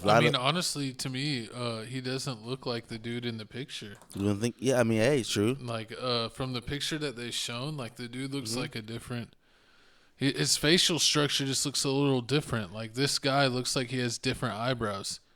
And like as far as like the face the dude made in the Starbucks when his mask was down, to me, my personal opinion is he doesn't look like the photo of this guy right here. And especially if this is just a few days after the fact of the crime, like how you gonna look so different after just a few days? Your eyebrows and hair are gonna change that much. Yeah, I don't know. It seemed like he has shorter hair and his eyebrows were different. Excuse me, and that he looked, he just looked a little strange. To me, like, I don't know. It's like he had more of like a model face. Not a model face, but I don't know, like a triangle face. Like the guy in the picture had a more like triangle face. Yeah. And I don't think like this guy has as much of a triangle face. And I feel like the hairline and the eyebrows are like kind of different. I don't know. His eyes look different too. Like his eyes look light in the photo with the mask down. And it looks like this guy has like, dark brown eyes. True, and that's true. But I mean, the way he's playing it, he playing this off smooth. Like I would have thought he was a trained hitman, because when they first arrested him, you don't see no video of him crying like me. I'm a crybaby. Like I would have been boo hoo crying. Like, as soon as man, let me finish my McRib first, man. Can I look at my fingers before you put it behind my back? They would have give you an extra McRib while you snitched. Snitch? Oh yeah, nah, we ain't snitching over here. And if I'm snitching, I need more than a McRib, man. I need P.F. Chang's. I need me the lettuce wraps. I need me the Kung Pao chicken. And make sure you ain't getting no buffet. What? For snitching? If I'm snitching, what did Butter get? Philly cheesesteak. No, something in the Pepsi. Oh, he got a Salisbury steak in the Pepsi. No, it was like a Subway type sandwich. Yeah. I forget what kind it was. It was like a cold cut, but it was a certain one. Man, listen here, man. You ain't listen. They thinking small. You gotta think big, man. Gotta think. I need that roof Chris. Give me that. Give me They ain't baby bringing back you ribs. no Ruth Chris to go. What? Give me go. I need that. I need that blooming onion from Texas Roadhouse. They might do that. That's in the room. You know they get the blooming strips now. Don't ask me how. What? Exactly. Eat that shrimp. Pause. But back to the story at hand. So I mean, to me, if he not the hitman or assassin, like it just feel like it because he wasn't crying. He wasn't crying at all. He was just. He was going crazy when I saw him. No, I mean at the I end, saw a video when they were taking him from like the car wherever they were getting him, where they were getting to, and taking him inside. That he was like resisting and shaking all around. And like, that's day two. That's day two. He's like, Pew. That's day two, but that's day two, and I seen people started saying that, he must have didn't know that they're gonna be charging him for the killing in New York City. He probably thought like, oh yeah, they caught me with the gun in McDonald's. It's not licensed. I got $8,000 on me. I got this fake ID on me. So this is why I'm arrested here. Then like as soon as he went to jail and they took the picture, hit him with the charges, and then like they started hearing the jail said, oh yeah, you the dude that shoot somebody in New York. That's probably when he like say, "Oh hell nah!" Like I'm going crazy. I'm going crazy. But then like now they talk about crazy. They caught him with manifesto, like a 3-page manifesto saying basically how the health department should go. Oh, they tried to say he had a back injury where he had to get like screws in his back. Yeah, they also said it was like he had to pay so much and all this stuff, and like that's why he hated the healthcare system. But like I saw that on A&E or something like that. Allegedly, it wasn't like the I forget. Good Morning It was America? like one of those TMZ shows. Okay. I forget. It was like Dateline. Mm-hmm. Yeah, like one of those that they were saying that. Yeah, they were saying that. They're saying a lot of things about this dude, the 26-year-old. They're saying, oh yeah, he comes from a wealthy family. He had a good education. He was basically signing for programs to go to Hawaii. He was like a valedictorian and like he had all these accolades and all kinds of stuff. Like I don't know. They said like he's like didn't seem like a person that would do this, but apparently he did. But also I don't actually think he did. I think they always just find someone to blame, and he looks like a easy mark. Exactly, and you see what his lawyer is saying. Tom is saying, man, they have no evidence, and I feel like that too, because I'm seeing the evidence. I'm seeing a lot of these cases like you don't have no evidence besides the fact that I had the fake ID, and then I had a gun, but you don't know if this gun matches that. You don't know if this gun matches that situation. And then I'm hearing like, oh yeah, they don't know if he had a silencer or a suppressor, but the silencer is against was against federal law. But suppressors, I guess suppressors aren't, or something about I don't know. Correct me if I'm wrong in the comment section down below. I'm not the all-knowing person, but I always thought that a silencer or suppressor, for the most part, were banned, unless there was like a certain reason where you could get like a voucher or waiver. That for a special reason, but I can't even think of one off the top of my head. So if you are a gun expert, put it in the comment section down below. Exactly. Put it down in the comment section below. Also, more talking about this whole case and situation. You would think people would be in outrage about this, but they're saying no. More than 70,000 people die a year because of denied health care benefits, and that's sad. So the way that America is treating it, I'm seeing girls saying, oh, I wish whatever his bond is, I'm going to pay it. He a baddie. The other people saying free him, he did no wrong. I'm seeing what they said on the internet. They saying free him, he did no wrong. It's like when they say those girls are like internet baddies, or they like their mugshot. Mm-hmm. Or whatever goes viral, and they're like, they're too fine to be in jail. That's what happened to that Jason dude, the light skinned dude with the eyes, or whatever. Oh yeah, he had like the like green eyes or whatever, and everyone was like, free him, I'll have his babies. Yeah, exactly. Then he got out of jail. Then he ended up like going with this rich person. I think now he has the Jason jewelry. I was like, yeah, didn't you get like a clothing line or a jewelry line? The jewelry line you see in like Hot Topic and everything, and they say order it online. It's like Jason, whatever it is with an X. Hey, they be one of the prison babes, but anything else to say about this whole situation? You weren't a prison bae in Florida. Whoa, hey, yo, I wasn't going to church. I ain't little J. My name Jesse, not Jay. That's not what they say. Hey. That's why you ran today. Horrible. But comment down below how y'all feel about this whole situation. Do you feel like they don't have the right guy? They basically they covering something up, or do you feel like they're always covering something up? I feel like it's the wife. I think the ex-wife set this up because he was married. Oh yeah, I can see that. That's like a book. Exactly. Lifetime. I watched so much Lifetime on Oprah Network. It's crazy. But speaking of crazy, man, moving on to the next topic. Let's talk about estrogen. Horrible. Let's talk about everybody's favorite food critic and everybody's Police are giving an update on the investigation into the shooting death of United Healthcare CEO Brian Thompson.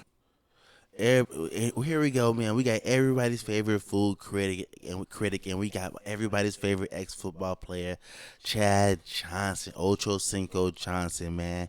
Now, this is crazy. We got a video right here of Keith Lee saying he challenging Chad Johnson to a fight in the octagon. Not a boxing fight, a UFC MMA fight. Keith Lee said he whoop Ocho Cinco. Ooh. And he'd whoop his arse. We're far along. He say he whoop his ass.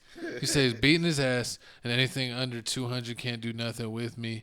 You got to be 2-something around here. I was fighting one of the highest levels as you can. Non-professional, anything under 200 can't do nothing with me. I'd whoop Ocho ass. Ooh, big words, man. Big words. We're going to play the video right here. Then we're going to come back and let you know about Keith Lee fight history. Do we really got them hands?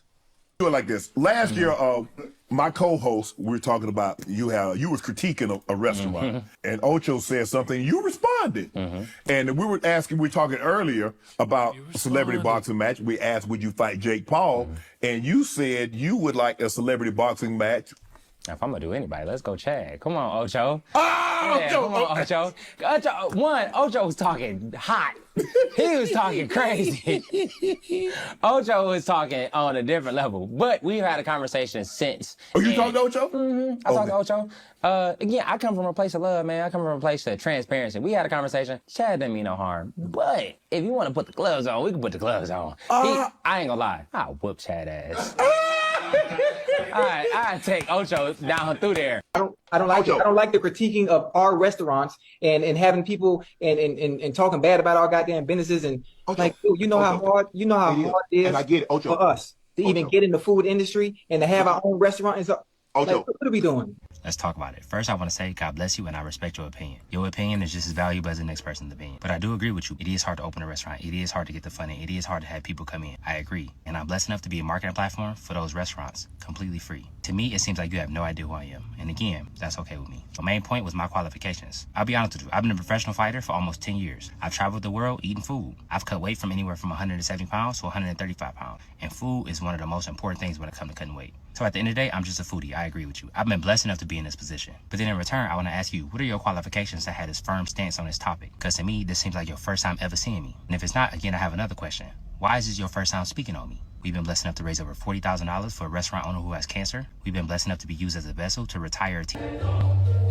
Go. Ocho, do it to him. Go. Can't wait to beat Keith Lee the F up. Chad Ocho Cinco. See, Chad got too much mouth, man. He over here saying, you don't know what they call me in the streets. They used to call me Chad Hella Hands Johnson. But I mean, if you see what now, they call you? Man, I was quick with him. See that? You see that? You like that? You like that stand? Like you were fighting the dragons. Horrible. Nah, but Chad Johnson, if you're commenting on Instagram, how tall is Chad? Like, well, he's 6 foot. So if you're commenting on, hey Siri, how tall is Chad Johnson? Chad Johnson is 6 feet 1 inch. Okay. Exactly. So like our head. So if you didn't know, Keith Lee basically is an ex-MMA fighter. He has 7. I looked it up. He has 7 wins, 5 losses. He's fighting the Brave CF and Final Fight champion. So I mean, he does have some fight in the octagon. I mean, he's not a boxer's MMA fight, kicking, grappling. Was he ever in the UFC, or did he just like fight MMA? No, just MMA. Okay. But I mean, he said he's been going 10 years, so he's probably been doing a lot of other stuff. So he knows a lot of different probably fighting techniques. So Chad Johnson is gonna be in trouble because if this was just a straight boxing match, I'd be like, Chad probably got a chance. But nah, this is like, he might get kicked in the face. And get kneed in the face or get put in the chokehold. Because, we watch a lot of UFC. And, a lot of these people, like, I see these girl fights be having their eyebrows, like, split open all the time. Forehead split open. They still be trying to fight. I don't see Chad. What do you think? Hey, let us know if you want us to do a vlog. We do a TFTC Sports NFL episode with our boy _Doty. Mm-hmm. He's going to be entering a boxing tournament within the next, month He's boxing? or 2. Is that what he's going to be doing? Not boxing. Jiu-jitsu. Oh. It's fighting. Jiu-jitsu. On And let us know if you want us to vlog it. We definitely will. That would be a crazy YouTube video. We could do it. We definitely can do that. But I blame Mike Tyson and Jake Paul. Thinking everyone can fight. Thinking everybody can fight, man. He got Chad Johnson out here hyped. Got them challenging each other. Then on top of that, don't forget Chad Johnson challenged James Harrison, the old linebacker for the Steelers. Harrison will whoop him. You think so? He would eat him. It would be like one of the praying mantis where they just grab the other one and start eating them. Oh, Lord. That's what would happen. Disrespectful. He don't want that. He don't want no parts of that. He didn't want no parts of that back when they played. Chad Johnson got faith. I think he probably knocked him out once or twice. And if you don't remember, Chad Johnson did box. He fought in 2021. Oh, and he got knocked out. He got knocked out against Brian Maxwell when Logan Paul fought Floyd Mayweather in 2021 and when celebrity boxing. Yep. He got knocked out. That's hilarious. I remember. So a lot of people saying it. Didn't Blueface win? Didn't he have a couple of celebrity fights? Yeah. And wasn't Nick Young supposed to fight Blueface before he went to jail? He ducked. Who ducked? I think Nick Young ducked, man. Nick Young wasn't about to do that. But you should see the whole internet. Swaggy P will win. Internet's going crazy. The internet's saying, imagine Keith Lee beat Chad Johnson. That would be then the next day do a TikTok video saying we're gonna review this. Or if he knocks you, Keith Lee knocks you out, and then he bends over and looks down in your face and say, "God is amazing." Like you can't beat nobody like that. Like it's nothing you can do. But this situation's funny. I really don't think this fight is gonna happen. It's just just Chad Johnson being funny. But this is something that I would like to see happen because with all this fake boxing going on, Devin Haney out here scared to fight anybody, out here crying. It's just sad. You don't want that rematch with Ryan. Ryan probation. Oh, he's banned. But Ryan has a fight overseas against somebody overseas that's supposed to be coming up real soon. So he's gonna be making that money off that, even though Devin Haney still ain't fight. But I like this. I feel like a lot of celebrities should go out there and box and get it over with. Put the guns down. Put the hands up. Like Kendrick. Do you think they would have guns? Put the guns down. Keith Lee and Chad Johnson gonna do a drive-by on each other? Nah, what are you talking about? So with other people, like other celebrities, like Kendrick Lamar and Andrew Schultz. That wouldn't be fair. That would be abuse. Oh Lord. Andrew Schultz is like 6'2", 6'3"? Yeah. Kendrick Lamar is what, 5'7", 5'5", probably. You probably. Oh God, here you go. Hey Siri. Hold on. Hey Siri. Hey Siri. How tall is Kendrick Lamar?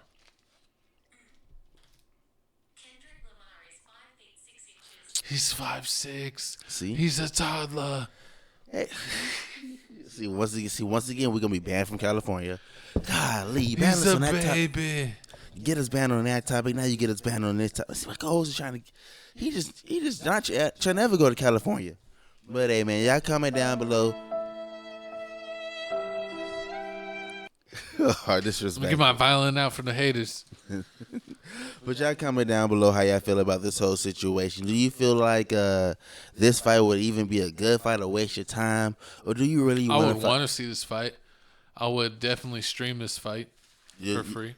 Well, you want to see this one or the James Harrison versus Chad Johnson? Who? James Harrison? Yeah. I would rather see that one because James Harrison would just eat him. He wouldn't even punch him. He'd just eat him. And then Chad wouldn't be able to do Shannon's show no more. Disrespectful. But moving on to the next topic. Yeah, man, it's time to talk about sports. Who would you know? You have Chad, though, in this fight? Oh, and against Keith Lee? And in the octagon? In the octagon? Hell nah. In a boxing match, I can see that because, I don't believe that a lot of MMA fighters can box. I feel like they can do choke at the submissions and they know how to do takedowns and all the wrestlings and jiu-jitsu. But when it comes to, like, standing straight up, So they if it's boxing, you got Ocho. If it's UFC, you got Keith. Pretty much. I would agree with that. Okay.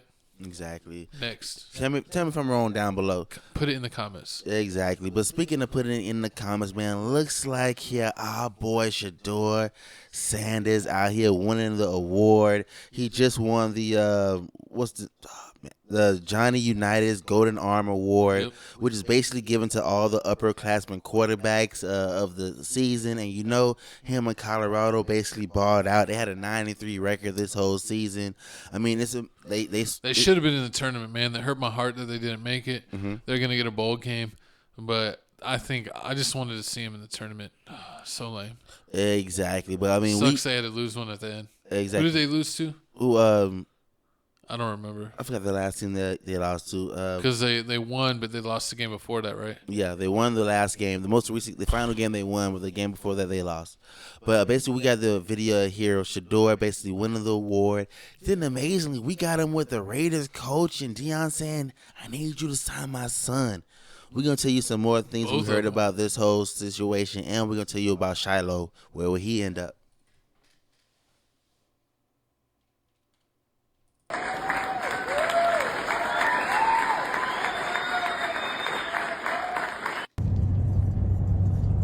Las Vegas.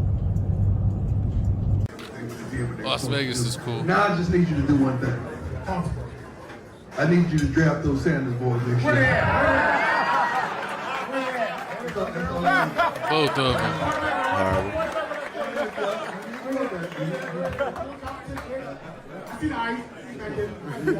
That would be awesome. Just be a fan of one team. He goes. I mean, at this point in time, this is the whole draft pick at this moment. He could go to the Giants, man. Oh my God, I would love if he played for the Giants. That'd be so crazy if he does go to the Giants. Where do you have him going? I mean, right now, I got him. It's between the Giants and the Giants and the Raiders because they both need quarterbacks. So it really just depends on what quarterback you need. But I mean, hey, the Raiders would be dope. In Las Vegas. Yep. Showtime in Las Vegas. Exactly. Showtime in Las Vegas would be good, but prime time. But Showtime prime time in Las Vegas. Horrible. But I mean, with him going to the Raiders, that'll probably be the best fit for him because I mean they already got a tight end. I will say they need another running back, but I mean they can get that later down in the draft. The rest of the defense is good. They got Max Crosby. You already heard about him. He's nice. I mean I feel like he's gonna be he's up there with TJ and JJ Watt. Up there with Max Crosby. Yeah.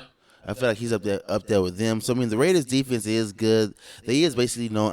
I feel like they known for their defense also, just like the Steelers are known for their defense. So I mean, they get a quarterback. They get a quarterback. I wouldn't mind rooting for Las Vegas. I like the Raiders. I liked them when they were in Oakland. I always thought they had some good teams every few years, and especially with them being in Vegas now. I think that would be a great thing. Also, New York, Times Square, the Mecca. It would be a huge spot. That's the one. To have it there. So I would love either one. I'm getting a jersey either way. So am I getting a Raider jersey and I'm getting a Giants jersey? And if New England drafts him, I'm punching someone. My co-host might be on the next podcast with the black eye. If New England drafts him, I'm suing someone. They drafted a quarterback already last season, so they're gonna go. Wait. Who's their quarterback? Is it that one white kid? JJ McCartney. Is that his name? No. JJ McCartney's the quarterback for Drake May. Is Drake May? He's like super trash. Yeah, Drake May. That's the quarterback that they could get it. They would draft somebody else. They wouldn't draft another quarterback. Yeah. He hasn't played yet. Oh, why is he not playing? They're trash. They got somebody else they're using right now. I haven't been paying attention to the Patriots at all. Not one bit, and they've been trash all year. It's horrible, but I mean, clearly look at the record. True, but then when it comes to Shiloh, I mean, He doesn't stand out like his brother do or like Travis Hunter do. He plays on the defense. He is a cornerback. He did have the injury with his shoulder that that we didn't know about. But I mean, with him, I feel like he'll be a late round draft pick, probably like a late fourth round draft pick.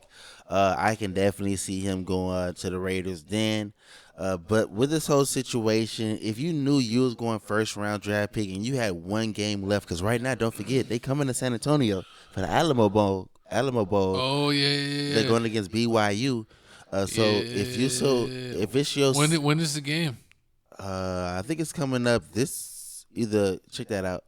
Check it out when that game's coming up. But if you had to choose, would you play in the last college game if you know you're going first round, or would you?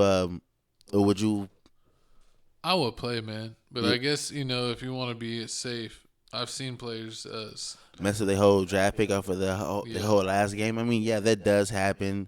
That does happen often. Or you may get hurt, you may get injured. But I mean, I heard that Travis Hunter's gonna be playing. So I mean, if Travis is gonna be playing, everybody else is gonna be playing. I mean, you might as well go out with a bang.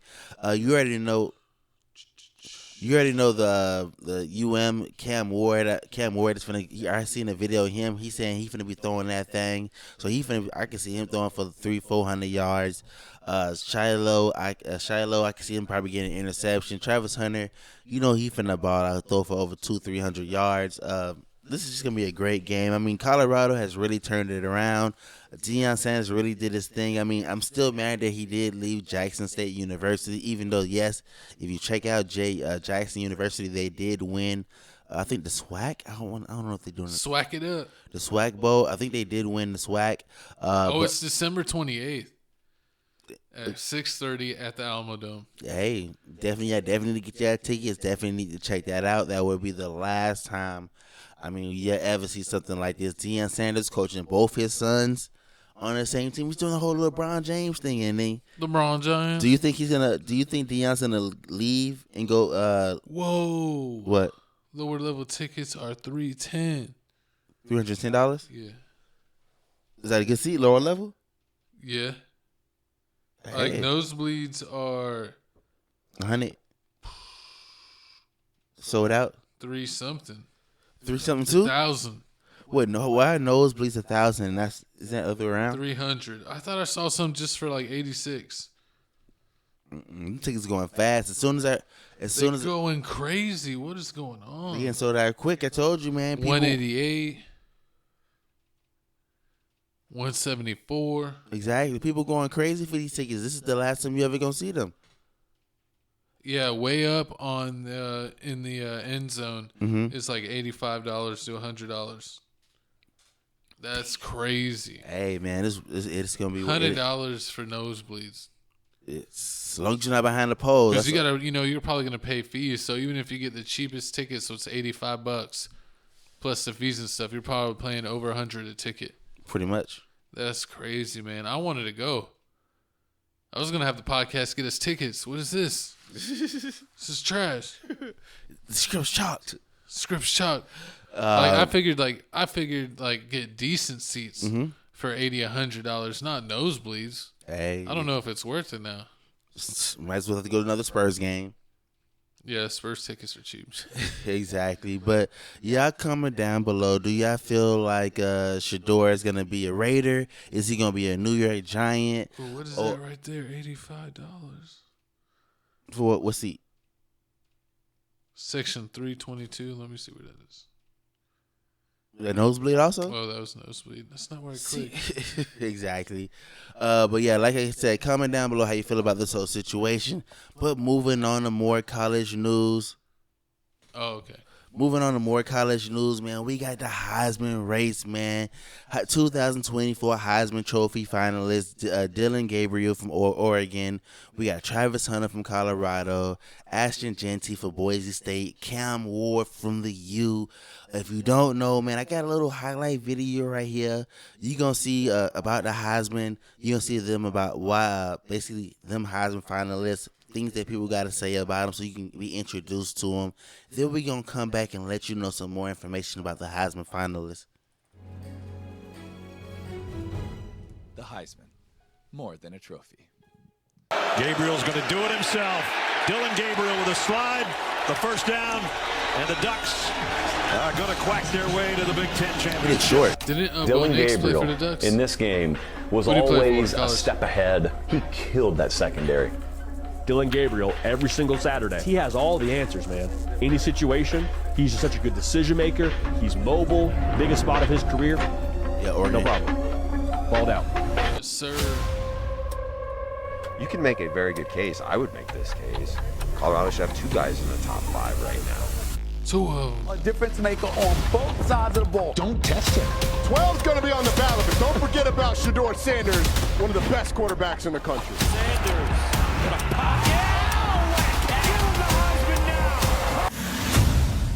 If I'm talking to the voters of the Heisman Trophy, first thing I would ask is please just watch the film.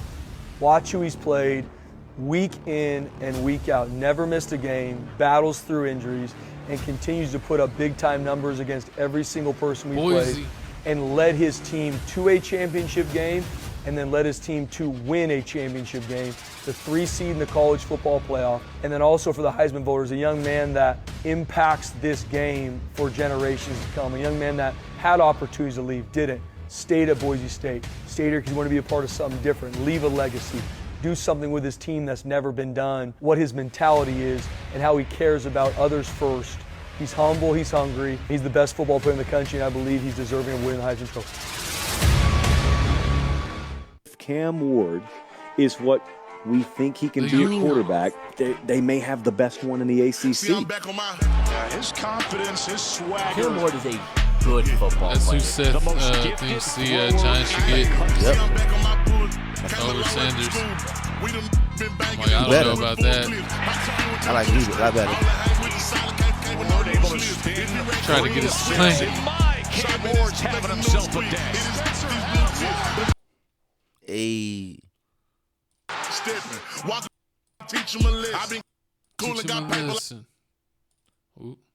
I'm Zion, yo, Red. She said that she love my big two dresses. I let all of my go with that neck. My features are dub, my shoulders are blessing. I got paper, I ain't put all this together. They gave me some good and I made this shit better. Turned up the knife, my watch changed up the weather. I'm bigger and better, bigger than ever. Stop that was running, now I had to catch me. What do you think? So I mean, you already know I'm a UM bias. You already know I would pick Cam Ward, but I mean, I know he's not gonna win this, but it's just an honor for him to be up here. But I mean, it gotta go to either Ashton Genties or Travis Hunter, only because I mean, I look up Ashton Genties' record. He brought Boise State got 12-1 record. They got out of all the teams here. They got. Are they in the playoff? Yeah, I think Boise State is in. Boise State is in it. Check that out. Check to see if they in the. Wait, I can check right here. Yeah, they it's to be. Yeah, they in to be decided. Yeah, they number 3. They see number 3. Nice. To be decided. So you already know. I mean, he balling. I mean, looking at his record, he has 2,490. Yeah, I see him number 3. They got to buy. Exactly, 2,497 rushing yards, the 4th highest in FBA history, 29 touchdowns. I mean, it's not that many running backs that's better than had a better season than him. They saying he had over 6 games where he had 200 yards. So basically, I mean, it's Boise State. Think about it. You can't name anybody. Didn't Georgia have a player that was in the running? No. No? But I mean, you can't name anybody off the top of your head that said Boise State that they couldn't even name to be in a Heisman or have on a team. So the fact that everybody knows that Ashton is gonna get the ball and he still ran for this much, I mean, that has to mean something. But being a two-way star like Travis Hunter, like you playing defense and you playing offense. I mean, I got it between Ashton and Hunter. Exactly. I mean, his either one. He caught 92 passes, 14 touchdowns, 1,000. Go ahead. You said 1,152 yards because Boise State what?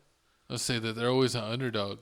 Exactly. He's carried them to greatness, and I've always loved that they had the blue field and been different. I always feel like they got hosed in the past by their bowl game selection. Because they don't play nobody. But now that there's a playoff, they'll get a chance to prove if they're phonies or if they're a real team, if they're real contenders. Exactly. So that'll be nice to see. And they even get a bye, so that makes it even easier. They only got to win 2 games to get to the championship. True, and the funny thing is they played Oregon. Or And 3 games, sorry. They played Oregon and they lost 34-37. But I mean, looking at their schedule with Boise State, they didn't really play nobody. I mean, they played Washington. I mean, they played Washington. Said, look who we played. Did they play Hawaii? Hawaii is decent. They beat them 28-7. Hawaii ain't decent. They have decent. The lies. I mean, so when I look at their Oregon, that's when they lost to Oregon. Oh, but that's I mean, the win-loss. Exactly. But I mean, I see Oregon like they win 11-0. They win 11-0. So with them, I mean, I don't really like Dylan Gabriel. He's a transfer quarterback. I mean, he really ain't doing anything. But I mean, yeah, I definitely feel like You Travis. think just because the record, because they're undefeated, and he's a quarterback? Yeah, I mean, he's really not that good. I mean, I feel like he's really not that good to me. I mean, yeah, I'm not. I wouldn't be disappointed if Travis or Ashton won it. I think they're both worthy. Putting Boise State on the map. Exactly. They got one loss, and then we'll see what they do. Exactly, and then on top of that, when they all go to the Colorado draft, should have been in it, man. Disrespect. When they go to the NFL, I mean, Cam Ward. I mean, one of my homeboys wants him to go to a New York Giant. He's dead set that he's going to be a Giant or a Raider. I mean, some people saying Ashton may be a Dallas Cowboy, because Cowboys need a running back desperately. And then I mean, Travis, I just feel sorry for Travis. He even end up either on the Patriots or the Jacksonville Jaguars. Wasn't Shedeur in the running? He's not in the running no more. These are the finalists. These are the finalists. Dang. So Travis being out is on the homie. I mean, hey, he's a two-way star. I mean, you really can't beat that 14 touchdowns. Are you a two-way? 31 tackles. No, horrible. 31 tackles, 4 interceptions. I mean, a lot of people were wondering what he's gonna do in the NFL. Do you feel like he's gonna be able to do both in the NFL still? Play wide receiver and play defensive back? I feel like he could, Think but about it. not I mean, fully.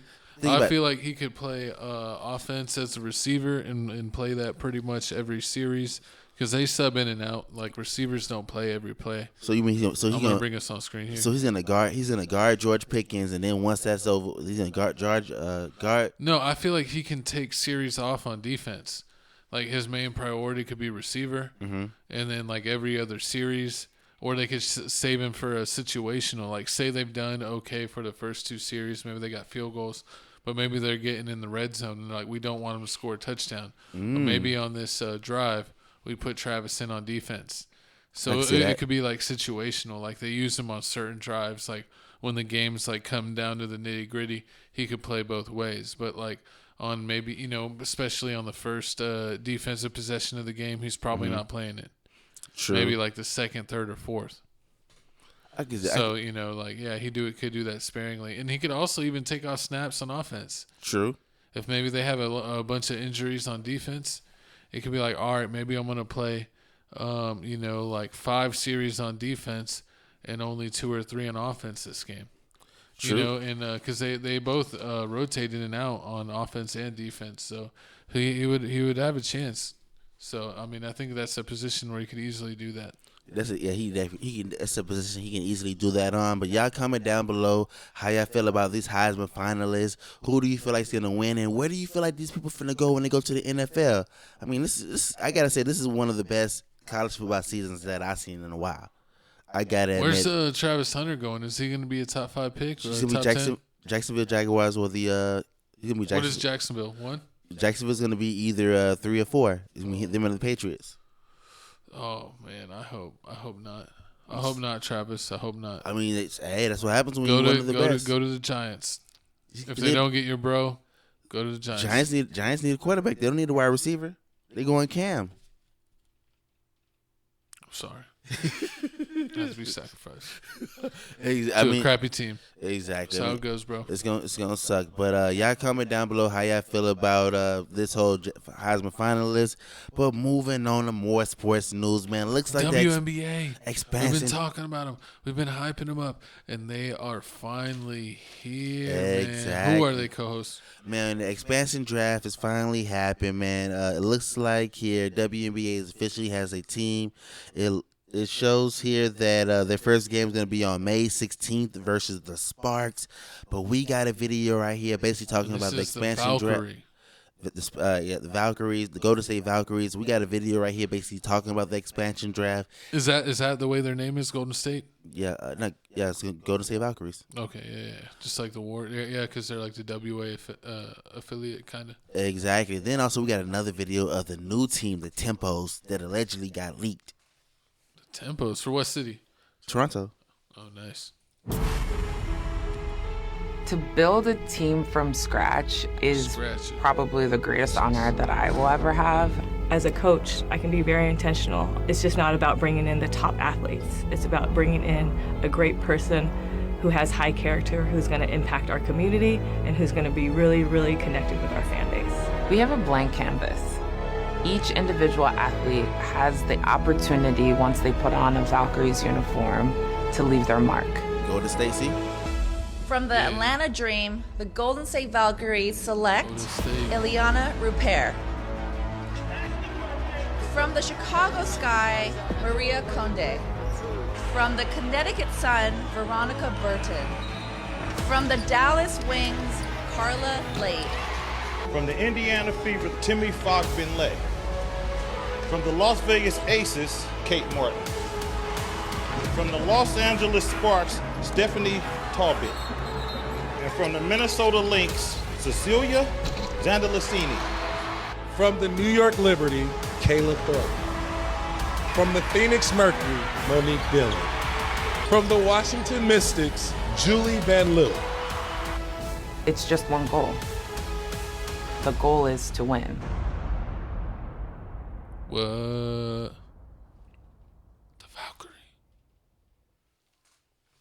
Officially announced this morning that Toronto Tempo will be the name of the WNBA franchise coming to Toronto, launching 2026. And standing right beside me is Teresa Resch, the president of the franchise. Teresa, you had over 10,000 submissions, and you went with Tempo. Tell me a little bit about the reasoning behind that, and also how you feel that that name can embody the team's identity both on and off the court. It's so great to be here. Tempo went out because it's literally the rhythm of the city. Tempo is. We love that it's about the game of basketball. We love about, it's not necessarily fast or slow, but it's about control. We're so excited. There's so much energy in it. It was an incredible day. We had over 1 billion media impressions. We're so glad to be here today. I mean, back at home, this is so fun to be back at the Raptors game. I had so many people comment on my coat. They all want one, but it's a one-of-one. This is an exclusive. We love the exclusivity. Now, tell me a little bit about why you felt it was important to encapsulate a name. So there you go, the Toronto Tempo. So back to the expansion draft. I mean, this is the first time the expansion draft has been done in 16 years. Now we have 13 WNBA teams. By 2026, we're going to have 15 WNBA teams. Because, I mean, they're going to get, Toronto's going to get one, and also Portland's going to get a team. Oh, yeah. The Portland team hasn't been named yet. But the expansion draft, the coach says that they were going after players that they basically shoot more. They're going to be a three-point heavy team. That's what the coach said they're trying to aim for. The team selections. I mean, correct me if you remember, but was it the first 6 players that were protected on each team? Yeah, they had 6 players protected on the team. So they're able to select 7 through the rest of the roster. Yes.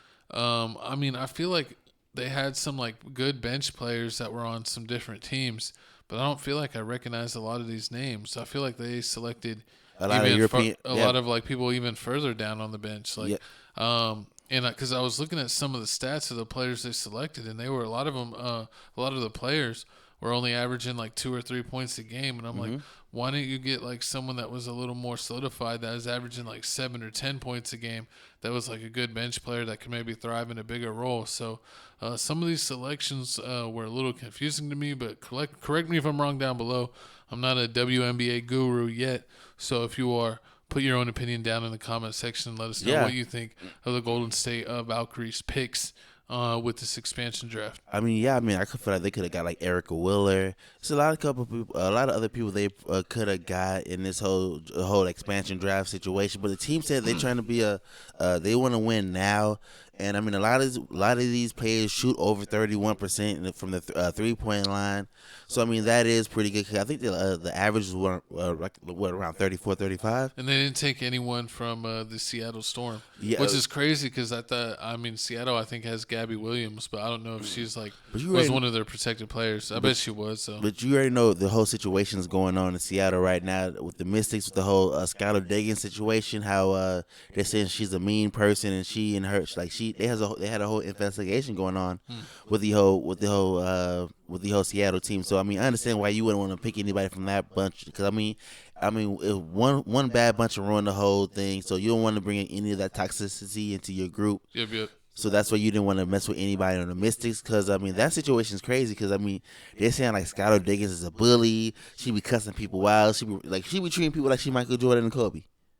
And like you can't do that in the WNBA to those players. They not with that. They going to HR quick. So you were in the HR. Exactly. I'm snitching. Okay. So I mean, with this is gonna be great. They doing this. Also moving on, they got the Toronto Tempo. I mean, a lot of people a lot of people enter in a submission for a new team. A lot of people thought they're gonna do like a dinosaur team, like the Toronto Raptors has a team, so they can do like a whole dinosaur name. Like Toronto Pterodactyls. Yeah, exactly. The T-Rexes or something Toronto like T-Rexes. The Toronto Rexes, something like that. That'd be Toronto fire. Rexes. Or I mean, T-Rexes. you know how like Drake has the whole OVO owl situation. They thought, oh yeah, they can do something with an owl, and then the OVOs. Horrible. I'm just kidding. That's a bad joke. So a lot of people also pointing at the fact that, and I didn't know this, that the Toronto Tempo logo looks like the Pacer logo.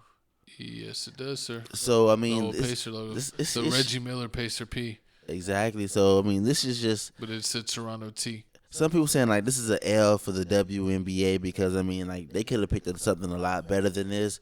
But I mean, who knows? I mean, I got to see how the team jersey's gonna look, the team colors. I have to see how mascot, the logo. Because I mean, I guess this is the logo, so already failed there. Failed number one. You have to see how the mascot's gonna look. Because I mean, it may take over like the whole Liberty. What's a Tempo mascot? Is that gonna be worse than the Phoenix Suns gorilla? I mean, what's the Cleveland Brown mascot?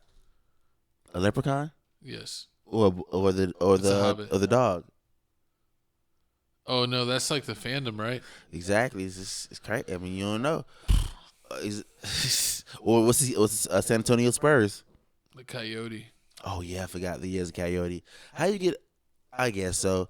But I mean, with them, I mean, they may do good because the New York Liberty have the whole Statue of Liberty. They have the elephant.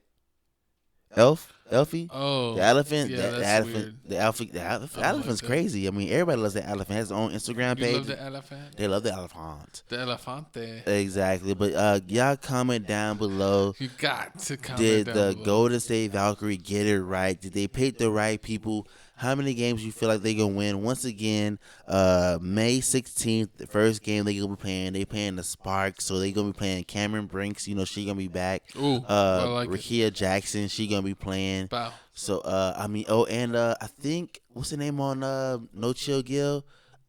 The girl, Lexi Brown. Lexi Brown. I think she gonna be playing because I think she had a whole situation where she missed the season. Sick. Yeah. With a whole sick situation. But yeah, I'm excited to see Gabby Williams. What's her name from the Connecticut Sun?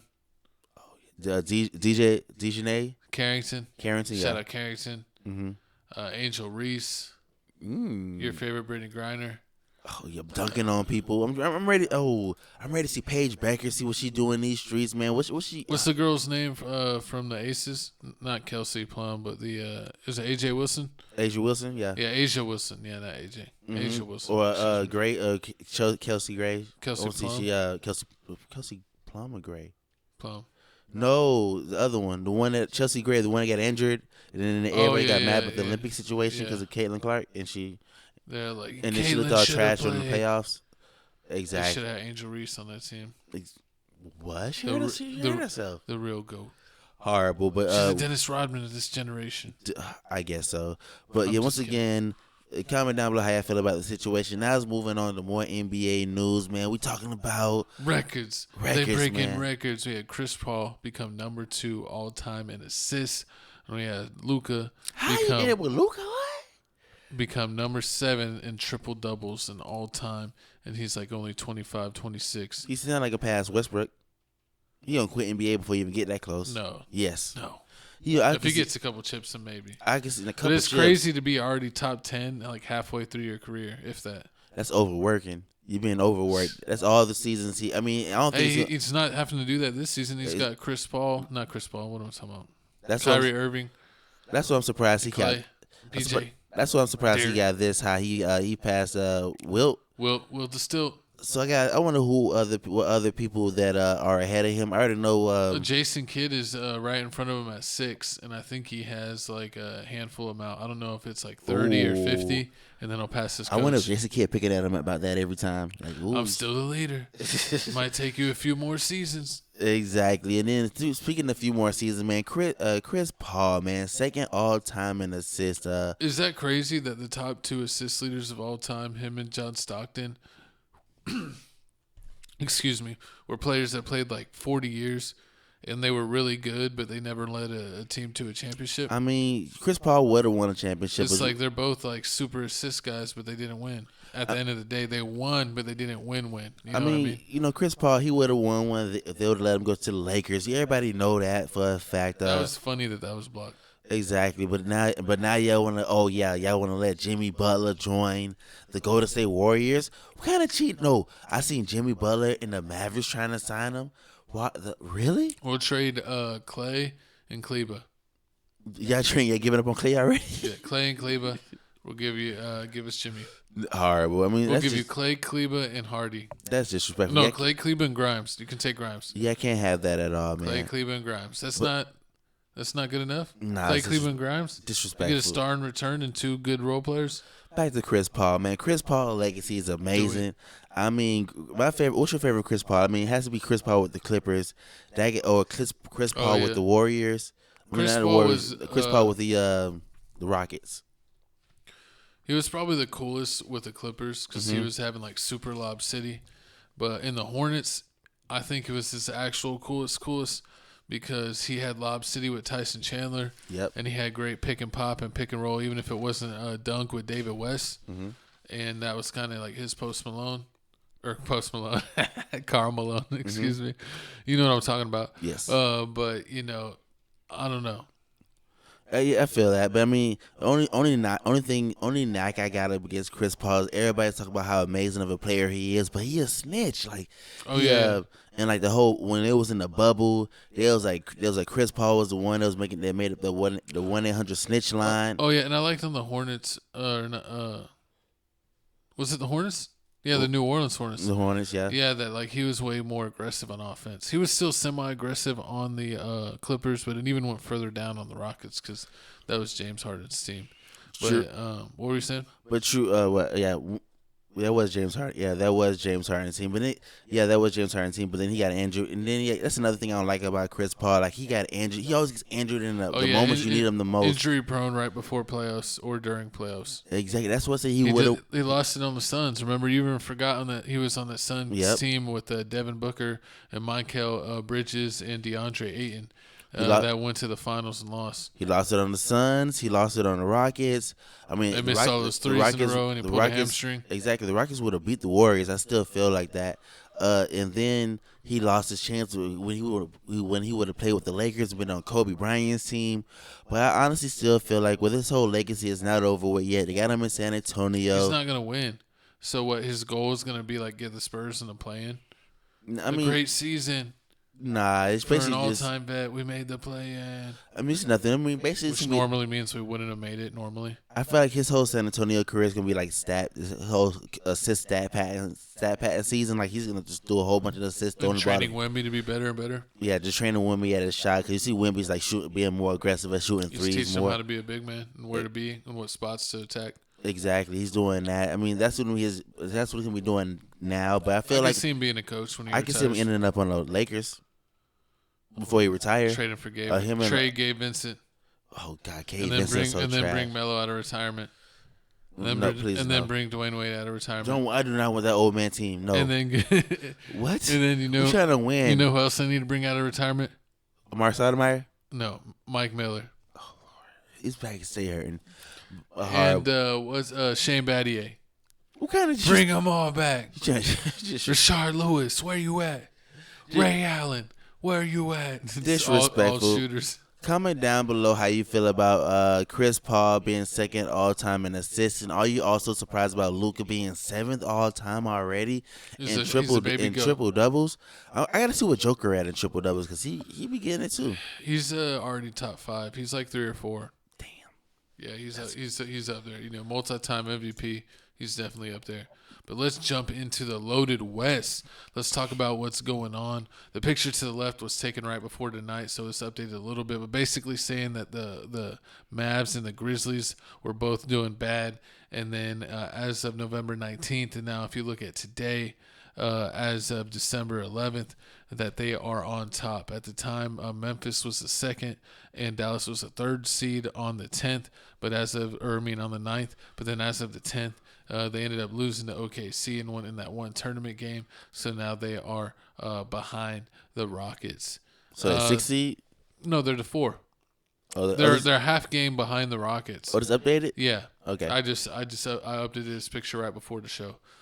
So yeah, this is definitely up to date as of the night of December 10th. Mavericks were on like the longest win streak right now. Yeah, they won 7 games in a row, and they had won like 11 out of 12 or 12 out of 13, something like that. But they had won 7 consecutive, and then they played OKC. But PJ Washington, the OKC killer, was out, and they definitely missed his presence. And then Luka and Kyrie had bad games, and they were kind of due. You know, you play 10, 11, 12 games in a row, you're bound to have a night off. And the guy that normally kills the other team that you're playing is out. You're kind of missing your weapons. Najee Marshall was back, and he scored like between like 17 and 20 points. So he was looking good. So I'm really impressed with Dallas. They've completely turned it around from being towards the bottom to being a top 3-4 team, only a half game behind number 3. And then the Grizzlies doing the same thing with Ja being healthy, doing reverse dunks on Porzingis, even though he said he wouldn't dunk no more, and he's dunked them all the way into the 2nd spot. And the Thunder with their huge rotation, playing 12, 13 guys a game, getting it done at 19-5, and moving on in the in-season tournament. Definitely. I mean, with the Grizzlies, I mean, it is amazing. They were 10th, now they're 2nd seed. I mean, Josh got his team turned around. I mean, they're saying the Memphis Grizzlies are basically the highest scoring. They're averaging the highest points out of all the teams. They're averaging around 100, and they're averaging around 22.1 points per game. I mean, no team is doing that right now. So I mean, they making you score out there. I mean, Ja Morant has been balling out. They got a bunch of good talent on the team. They have Jaren Jackson Jr., who's been Defensive Player of the Year. They have Marcus Smart, who's also been Defensive Player of the Year. They have Bane, who's like been a borderline All-Star. True. So they got a bunch of decent talent. They got Clark, who's been in the running for 6th Man of the Year. And then Ja, who's been a perennial All-Star, now is back playing healthy. So, and they got a couple other guys that that they play that are. And they got the rookie. Good. The rookie right now is injured. He's gonna be coming back soon. Eden. I forget his name. Yeah, Eden. They be having them shooting threes. I'm surprised. Edey. Yeah. Zach Edey. Zach Edey. Yeah, the center. Mm-hmm. Yeah, because Jaren Jackson's playing center right now, but he plays power forward when Edey's healthy. Yeah, so yeah, he's even coming back. So yeah, Grizzlies have a good team. They've been kind of out with injuries and suspension. The Rockets have been the surprise of the year. Yeah. Yeah, the Rockets are doing amazing. I mean, every time you see them, they bullying people, snatching the ball away from them. They ain't not scared of anybody. I mean, they shooting is still bad. It's horrible, but they turnovers. They rank second in opponent's turn. Dylan the Brooks ball. is playing defense. What is that? Jabari Smith is playing defense. Şengün is doing enough in the paint, and then I'm surprised, with Fred VanVleet and Green that they're doing enough at the guard spots, but they're scoring enough to keep them in games. They're both averaging anywhere between 20 or 30 a night, depending on who's hotter. So they're getting a lot of scoring from the guard spots, even if they're maybe not built to defend anyone. True, and then with the Denver Nuggets, they let me down. Like the role players. They no bench, no role players. The point guard, he's not living up to. Jamal Murray's been trash all year. Jamal Murray's been trash, especially since the whole Olympics. I mean, they're putting it all on Joker's back. He can't be doing it at all. It's so bad that they said the next best person on the team is Westbrook. Yeah, it's crazy because Christian Braun is a starter since Kentavious Caldwell-Pope went to Orlando, and you can definitely tell that it's like they have a bench dude in the starting lineup with Braun being a starter now. And then Westbrook, even though he comes off the bench, he plays just as much or more minutes as Braun. And then so you have another guy on the court that has good defense, assists, and rebounds, but he's terrible for spacing the court. True, So and especially if you have Gordon playing too. Michael Porter Jr. can shoot, Joker can shoot, Murray's been hot and cold. But Aaron Gordon and Westbrook can't shoot, so you have two guys on the court that can't shoot. It's clogging the lane a little bit where you could load up on guys, and it's cost them games, especially with their bench players like Watson and I forget a couple of the other guys' names not really doing enough to contribute. They need more from their bench, and then Braun's not really killing it as a starting role. And then the Sacramento Kings, they just a total. What about your? No, we're not getting to the Kings yet. What are you talking about, Coach? We want to hear about your Lakers. What is going on with your Lakers? We're also need to talk about the Warriors, but let's go into the Lakers right now since you mentioned the Nuggets. The Lakers were the talk of the town. Reeves and Connect. You said the white boys was saving the NBA or saving the Lakers. They were, kicking ass, and then now you look at the Lakers and they slipped a little bit. They've been looking cold. They've been losing more than winning, and their bench and lineups have not been well, just like the Nuggets. I mean, first off, Hachimura's been trash. Even though I love Hibachi Hachi, he's been trash. I mean, you say that, but if you look at it, their record, we 13-11. We one game away from being from the 8th seed all the way to we could be a possible 6th seed off of one game. That's how close it is in the West. So I mean, True. They're not doing the best. Yeah, we started off hot. We started off way better than we did with Ham. But I mean, now we're slowing down. We only did 25 games in. I mean, LeBron James and Anthony Davis have been playing a lot of games. You got to say that. I mean, they haven't been missing that many games. But the thing is, with like LeBron James, man, we need him. James. With LeBron James, he definitely needs more help. Gabe Vincent not out there scoring. He ain't been good since he left Miami. Exactly. D'Angelo. I mean, I feel like once we trade Gabe and D'Angelo, and then also Jared Hachimura could go too. Hachimura, he can stay out. What's the name? Vanderbilt needs to go. He's never Vanderbilt. healthy. He's still hurt, injured. I mean, I'm still upset about him. How he wants to get surgery right before the season or right before season starts. He wants to get surgery, so now he out. So basically, he's just wasting time. So I mean, as soon as he gets better, he needs to get traded or released because that's just disrespectful. But I mean, with the Lakers, I feel like we just a couple pieces away. I do know that we basically are trying to get another big man. If we get another big man, that'd be great. Get a big man and a decent and center. Christian Woods, who's decent, who plays power forward or center, has also been out. He hasn't suited up one single game, and he's a guy that can average anywhere from 10 to 20 points a game, depending on how much he's playing. He averaged 18 points a game when he played for Dallas, so who knows? He could be a spark the Lakers need if he ever gets healthy. Exactly. Then with the Timberwolves. Oh, no, Warriors. We didn't talk about the Warriors. They were hot. They've cooled off a little bit, and then after they cooled off, they started heating up a little bit and winning some games back. So they went real hot, real cold, and now they're somewhere in the middle, and then now they're literally in the middle as the 5 seed, whole game behind Dallas. What do you think of the Warriors with their kind of super depth? Do you think they're going to keep this like super deep lineup, kind of like Orlando? I mean, right now, or do you think that they're going to trade some of their pieces and try to get another big name to play with Steph on a one last hurrah to maybe get one more shot at the championship? I mean, right now they're saying that they're the front runners of getting Jimmy Butler. So I mean, them getting that's defense. I mean that's gonna be great. But I just wonder who you finna give up with it. I feel like if you had to do Kuminga's gone. Nah, I feel like if you can talk your way into it, trade Andrew Wiggins, man. I would rather give up Andrew Wiggins. If I'm a GM, I do not want Andrew. I want Kuminga. I want Kuminga. I want Moody. I want Podojemski. Now, I mean, I can see that, but Jimmy Butler can't. Or Kuminga, Moody, and Gary Payton. Ooh, Gary. I mean, I can see that. Who you giving up? But okay, if you know teams aren't gonna want Wiggins, you're probably they're taking Kuminga. But who you giving up between Podojemski and Gary Payton if they made you choose to get this deal done? They'll get Podojemski. Podojemski? Most likely you'll try to get that, and then we're gonna get Jimmy Butler. I mean that'll be, and then they probably give a draft pick with it and some money. I mean, because Jimmy on the team, he can't really shoot threes like that, but he is gonna You bring might the get another intensity. team, a guy to make the team work.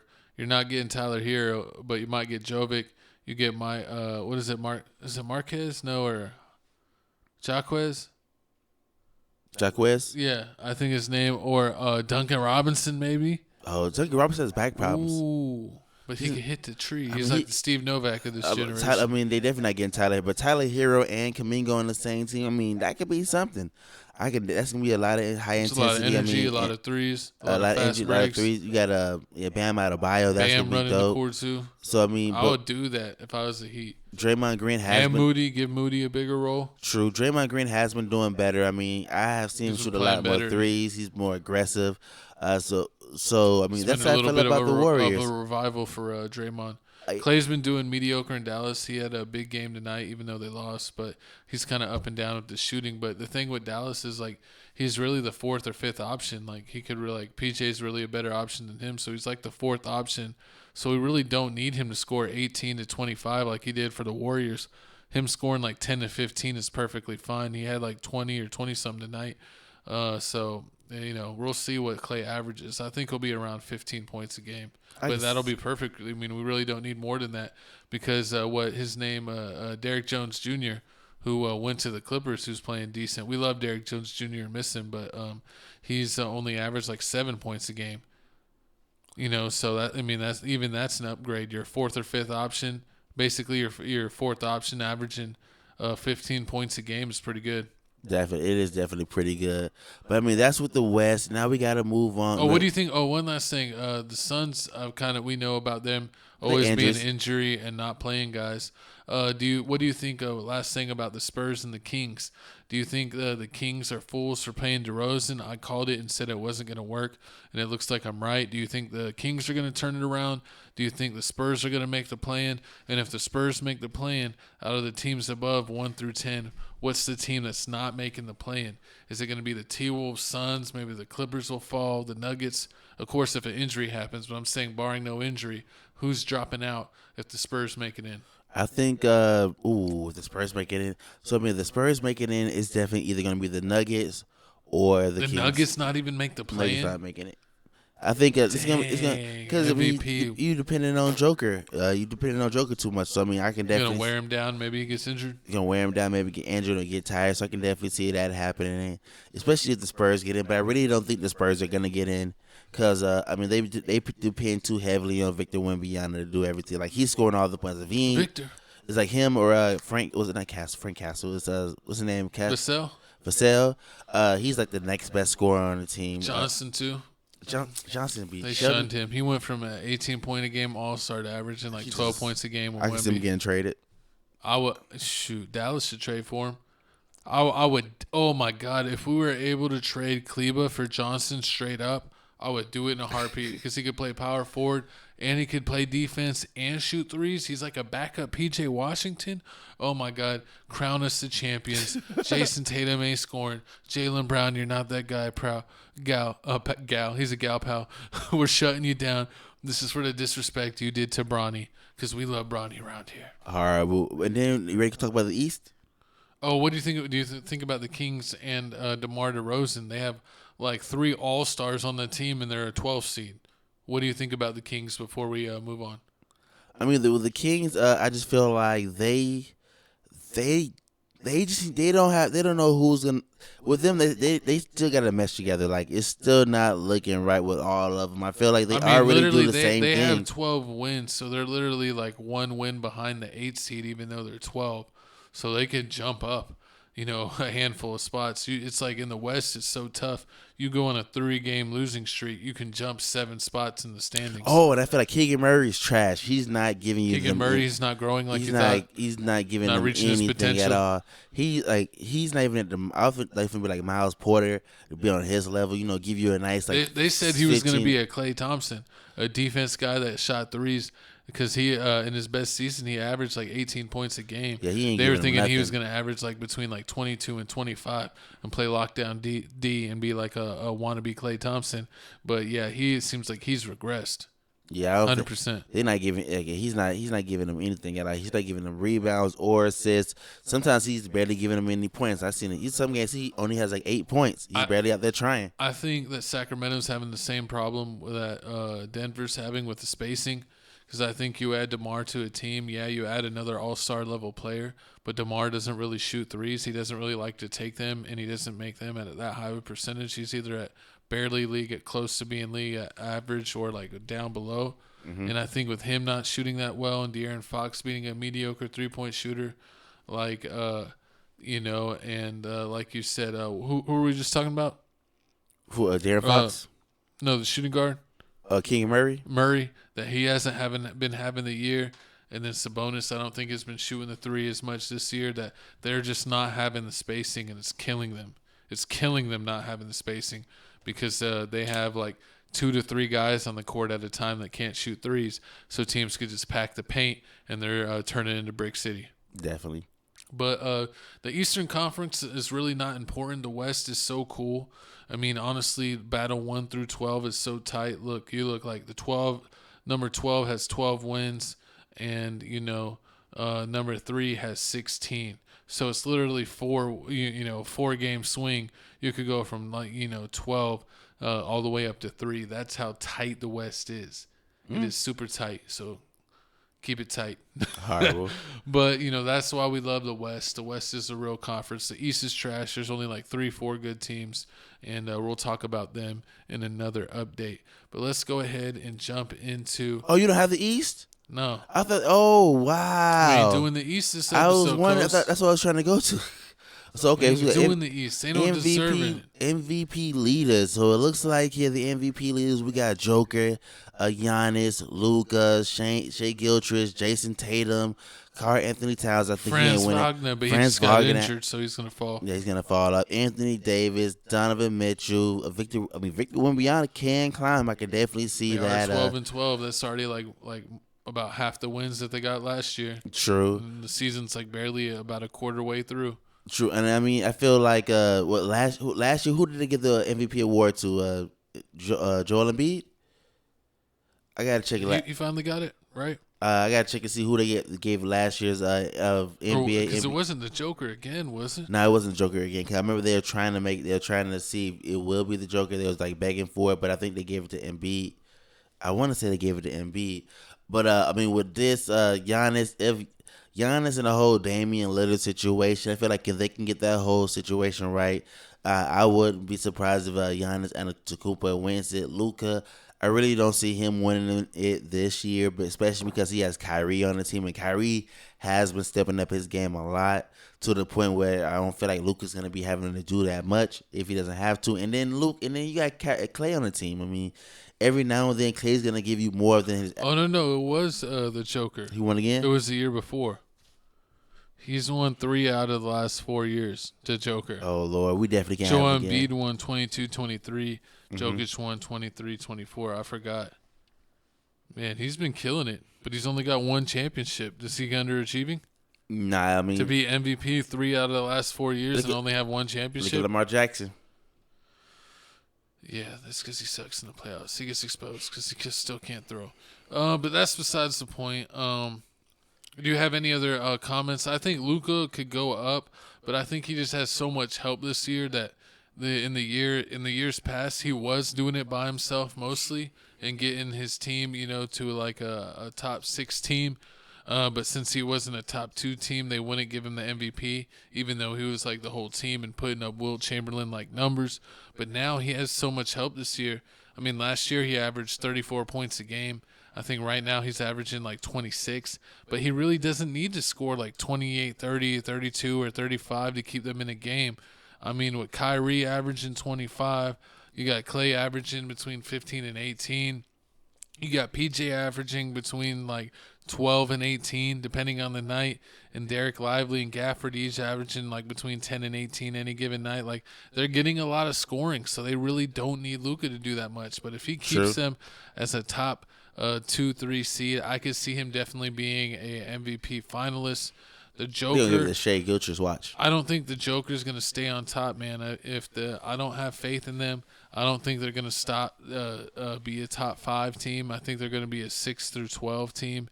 My coach thinks they're not even going to make the play-in, which is the first 10. So we'll see if he stays on top. Giannis could do it in the East, man. Giannis can win the MVP. If he stays healthy. If he stays healthy, the Bucks just got Middleton back. They won tonight. They're moving on in the midseason tournament. So how many games did Luka miss already? Because you only get. Luka missed like a week or a little over a week. So, I mean, he only missed. No, he still has games because he only missed like 4 or 5 games. You only get 15 games? I think you get like 15 to maybe 17, something like that. Correct me if I'm wrong down below. I think it's like between 15 and 20, something like that. But yeah, I think he's only missed like 7 or 8 games so far. So, I mean, he's close. So, I mean, he may get eliminated. Because I mean, yeah, he has to stay healthy, that's for sure. He can't have any injuries or he's out for a handful of weeks anymore, or he won't even be in the running now with the new rules about how much you got to play. So exactly. It's definitely something to factor in. Even if someone does finally meet the criteria of the stats and having their team as the top 4 seed in their conference, if they don't play enough amount of games, they are ineligible no matter what. So it's crazy. Even if they have like the craziest season ever done, no more Joel Embiid, but only played 60 games, you're not eligible. Exactly. So that's you, Joel. But Jason Tatum, I don't think he'll be moving up. I think he has the problem of having too many good guys on his team. He literally has Payton Pritchard's balling. Like 8 guys, 9 guys on his team that are dang near all-star level. Payton Pritchard's going to win 6 Man of the Year. Yeah, Payton Pritchard's killing it. He plays like 15 minutes a game and averages 20 points. That's crazy. He shoots like 9 threes a game. He shoots 9 threes a game and makes like 7 of them. It's just like certified sniper. He has a cheat code on. They need to check him for steroids. Exactly. Then Karl Anthony Towns, I mean, I feel like he can move up. I mean, over Brunson, though? They giving him the leader role instead of Brunson? Of I course, mean, this taller. is Brunson's team. It's not about taller. They always gave Nash the credit, not Stoudemire, even though Stoudemire was always doing the pounding. Stoudemire can't shoot the threes. If Stoudemire was shooting he could shoot the threes in New York. That's late in the game. He's not shooting like Karl Anthony Towns. He could shoot deep threes. I mean, not deep threes, deep twos. He did hit a threes sometimes, then with the Suns, mainly deep twos. And then with the Suns, I think it was Joe Johnson. Joe Johnson was the real scorer on the team. No, he left he only had a couple seasons, and it wasn't like Barbosa or Roger Bell were doing it. Because it wasn't like Steve Nash. I think Steve Nash averaged like 16 to 20 points a game in his prime with the Suns, but he was averaging like 10 to 15 assists. Yeah. So he was killing it with the assists. Nah. But Stoudemire averaged between like 25 to like 27 points a game, depending on what year you're checking. So like Stoudemire was the scorer. Sean Marion averaged between like 18 to 20 points. And then Diaw averaged like anywhere between like 12 to 18, mainly probably around like 15, 16. And then going to Franz Wagner. I think once again he's injured right now. So I mean, Orlando He's killing it with Paolo out. And Paolo's but now they got double injuries. But the East is so weak. I think the Magic are going to survive. I think they'll still be a top 4 team. Yeah, and definitely. I think they're going to be super dangerous when both of their star players, because I think they have 2 all-star level players on that team. Then Mo Wagner's also on the team, so you got the brother connection there. Then you got Anthony Davis. I mean, I feel like Anthony Davis. Lakers ain't going to be good enough for him to be real consideration. If we get a center and then Anthony Davis gets removed to his true position, the power forward, the forward position, it's a wrap. I feel like he's gonna definitely move up at least 4 or 5. He's gonna be I feel like he could be top 4. He can be top 4 finalist for MVP leader if if they get him to move to the power forward position. He get to roam around and do what he want to do. He's got to be able to hit threes if he wants to play power forward. He didn't do that last year. I mean, but he was his worst years from 3 that he's had in his career. He was the center. He wasn't the power forward then. So just because he's playing center, he can't shoot 3s. Exactly. He's doing too much work. He got to worry about getting the boards and everything. Trash. And then Donovan Mitchell. I'm still surprised he's on the Cavaliers. Every time I turn around, I feel like the Cavs. Put it on record, write it on a sticky Cavs are the best team in the NBA. I think the Cavs will be the top 3, top 2, top 3 team in the East because they have a deep roster, super deep roster. They're number 2 in offense. They're almost like the Celtics, how deep they are. They're better than the Celtics. They're like 10, 12 deep. But I think that they're going to kill it in the regular season, but they're going to be phony jabroni in the playoffs. Yeah, I can see that. I got them barely winning the first round. If they do, I could see them definitely be upset alert. in the first round, but I got them for sure losing by the second round. And that's Chico 2-time stamp. Comment down below if you think my coach been sipping the Kool-Aid too much, because I don't think that's happening. I'm not sipping the Kool-Aid. I'm throwing the Kool-Aid out the window. I don't believe. Oh, Lord. But I believe. Do not believe. But I believe y'all going to comment on the bottom of the list and make sure you hit that like button, that comment button, and that subscribe button, because guess what, man? It's time to talk about new music that's been out this week, man. We in the Alps like Broly. This is Broly fighting Trunks and Goten. I think when they I forgot what movie this was. Was it Bio Broly? No, this was the second one. Start with the R or something like that. I forgot what it was. No, it was Broly too. Okay, I remember that. I forget if it had. So yeah, I mean, this was a great episode, man. If y'all watch Dragon Ball Z, comment down your favorite. They fought him with Gohan and Videl. Exactly. Remember they were hiding in the food thing. I remember that. Definitely remember that. But you also, I remember y'all checking out the TFTC TFTC mix number 5, man. I've been adding songs to it, man. Certified Tweaker, I added it to it. CJ Casino, Sauce Walker. Love the sauce. Exactly. 151 videos. Check out Music Mix number 5. We got 1 through 4. 1 through 4 I got thousands of views, so check out those. But make sure you check out 5. 5 is the newest one and the one we are currently updating. So if you want up-to-date current music, check out TFTC Music Mix number 5. Just go ahead and hit it on shuffle, either on your phone or on your YouTube app, on your console, or Apple TV, whatever you're using, and you can enjoy a super cool playlist. If you want to get hyped, a gym playlist, you know what we're talking about. But let's go ahead and get into the new music. We got all kinds of new music. We got Lil TJ. We got Roddy Ricch. We got Mozzie. We got, who's that? Rich Amiri. Who else? D-Baby. Did you cover one up? Horrible. Yeah, it wasn't that many good songs that came out this week. It was actually a super trash time for music. It was so trash that me and my co-host had to scrape the bottom of the barrel. My song wasn't no bottom of the barrel. Hey, she's actually pretty fire. She could rap. I know she gets trolled a lot, but we got to support the doll. My co-host's music pick, Asian Doll, the hardest doll, dropping her tape, 19 songs, her little project. I don't know if she's counting this as a tape or an album, but she put this out. My co-host was playing this in the whip, and it was actually half decent. I don't know, it's like she dated Vaughn, and she forgot her whole style rap. She's just Chicago drill through and through. It's either New York drill or Chicago drill. That's all she's doing. What's the people from New York she's cool with? 40... what's their number? The 41 gang. I forgot his name. With Rich. Yeah. Kyle Rich and them, yeah.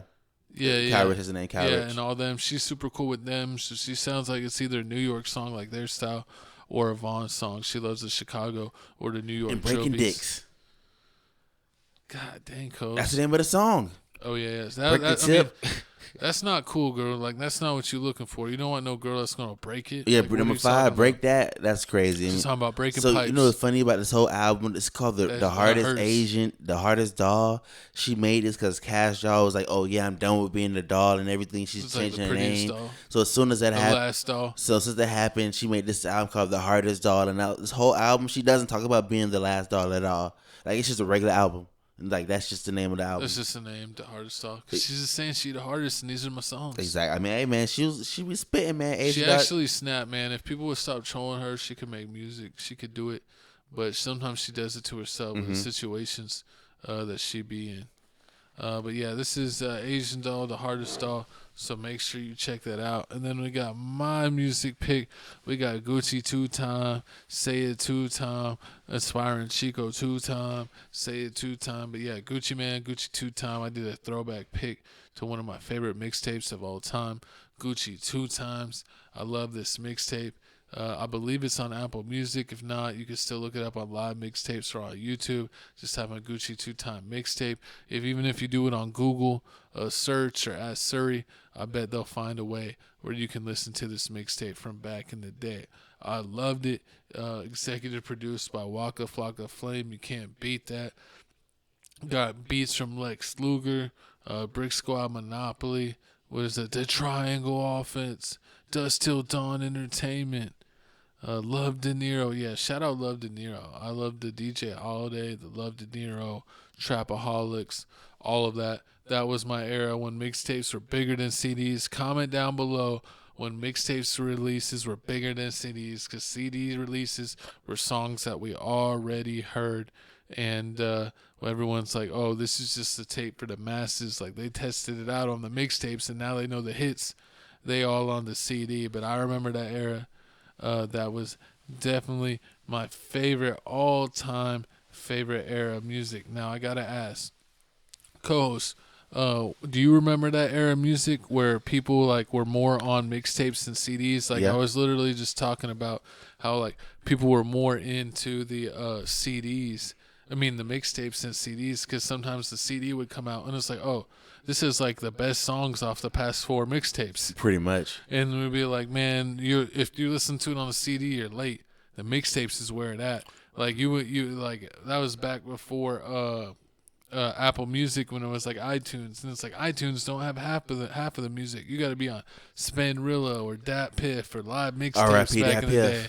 And that's where you got to get the music. I mean, I just remember like literally downloading the music and putting it on my iPod or burning it to a CD, and I was listening to straight mixtape music. I did not care about CDs at all. That was like my all-time favorite time of music. Facts, it was. I mean, yeah, it was too. I mean, all the greatest, and they always dropped the mixtapes when back. Atlanta was on fire. Atlanta was on fire. They was always dropping every week. You had a new mixtape, especially when Gucci Mane and Walker and them was dropping. You already know you had like the Juice, Slim Duncan, Woo the Kid. Exactly. Then you had the Up North people dropping the full mixtapes like the Green Lantern and Travis Porter. And then the DJs took over like DJ Drama, DJ Holiday, Trapaholics, mixtapes. Look, Love De Niro. Exactly. Then 2 Chainz The took Empire. over. Yeah, like 2 Chainz, True Religion. I like 2 Chainz True Religion album and like Cocaine Cowboy tapes he had. Yeah, it's so funny how artists are big now, and then you see them all releasing those mixtapes that we're talking about. Mm-hmm. That was literally the biggest thing in music, and now they're finally putting them on Apple Music and Spotify. Facts. It's funny, you still had to literally have the original downloaded form or have like those old apps to listen to that music, or just go on YouTube and have them like saved to a playlist or something. To listen to those old songs. But now you see J. Cole, Gucci, Woo the Kid, like Waka Flocka been done that like a couple years ago. He put his all old mixtapes on Apple Music. Woo the Kid just put all his old mixtapes on Apple Music. It's funny to see all these artists do it. And it's like, man, I wonder if they're like, man, it's actually doing numbers. I'm going to put all my old music on all these I can make this streaming things. I can make this thumbnail, this album cover. Oh, yeah, now. Yeah, now that I know how to do it, now that I know how you do it, and look at him, he just threw everything. He just threw a whole bunch of random things in there. Like, this looks all right. Yeah, it looks like he had like a New Orleans background, and then just like cut out pictures of like people with guns and money behind the car. He put the hoverboard from Back to the Future, and then he had his watch shine like a light, like Star Wars, like R2-D2. That's but it's funny to shine the light of himself. Like, why wouldn't he? I thought if he was really funny, he would have shine the light of a girl. That'd been raw. Yeah. Girl as an image. Exactly. You need to hire us, Gucci. Horrible. But I mean, there you have it, man. The music picks of the week. I got the hardest dog. You got the Gucci, man. So make sure I'm tweeting a lot, especially during sports, especially during the weekend when football is playing and basketball. So follow me, Felix Supreme 305, and also follow my codes Papa O'Block on Twitter, now known as X. Hit that like, comment, subscribe button. Also, man, make sure you check us out on Tickety Talk, Tales from the Crib. Make sure you check us out on both Instagram pages, Crib Reactions, and Tales from the Crib 210. If you're trying to stay up to date on what we posting, man, I'm stay posting, man. You will see me in comments on the Shade Room and ESPN. I'm trying to get, the algorithm up. Is that all you do is talk trash on the internet? I'll be getting all these alerts, and they're like, you're lying, deceptions. How could you say that? And I'm like, oh, God, what's my coach doing now? You know what I mean? I try to do 10 comments a day. 10 comments on one, 10 comments on the other one. 10 plus 10. I only do the other one to make you mad because you be like, Jesse, it's been like 2 weeks straight and I'm still getting notifications. He be baiting people. He's a rage baiter. Hey, he's a master rage baiter. Whatever, man. But DJ. But anyway, that is the end of the show. So welcome to the Vortex. Make sure you click in the middle to subscribe to this channel. Like, comment, subscribe, hit the notification bell so you can know every time we drop. do all that, click one of our latest videos here, click our music playlist, check out everything we do, podcast, clip channel, gaming channel, check out our Instagrams, go back and pause for the QR code, check us out on Twitter, all the links down in the description, check out our Patreon on Crib Reactions, on any of our latest reaction videos, check the description. Chico Grande, Chico 2 times, Felix Supreme 305. We'll see you next week with another episode. We just recorded an episode with Real Good _ Doty, NFL, what week 15? Week 15. Yeah, my Steelers are going to beat the crap out of Jalen Hurts and Saquon Barkley. You're going down. Ain't no coming back. Steeler Nation, stand up. We waving our terrible towels. We will see you next week. Hey, thank y'all for watching. Hit that you like didn't even button. protest that, Coast. Because you're going to lose. I already know y'all going to lose. Oh, man. I'm getting my margarita. We'll see y'all next week.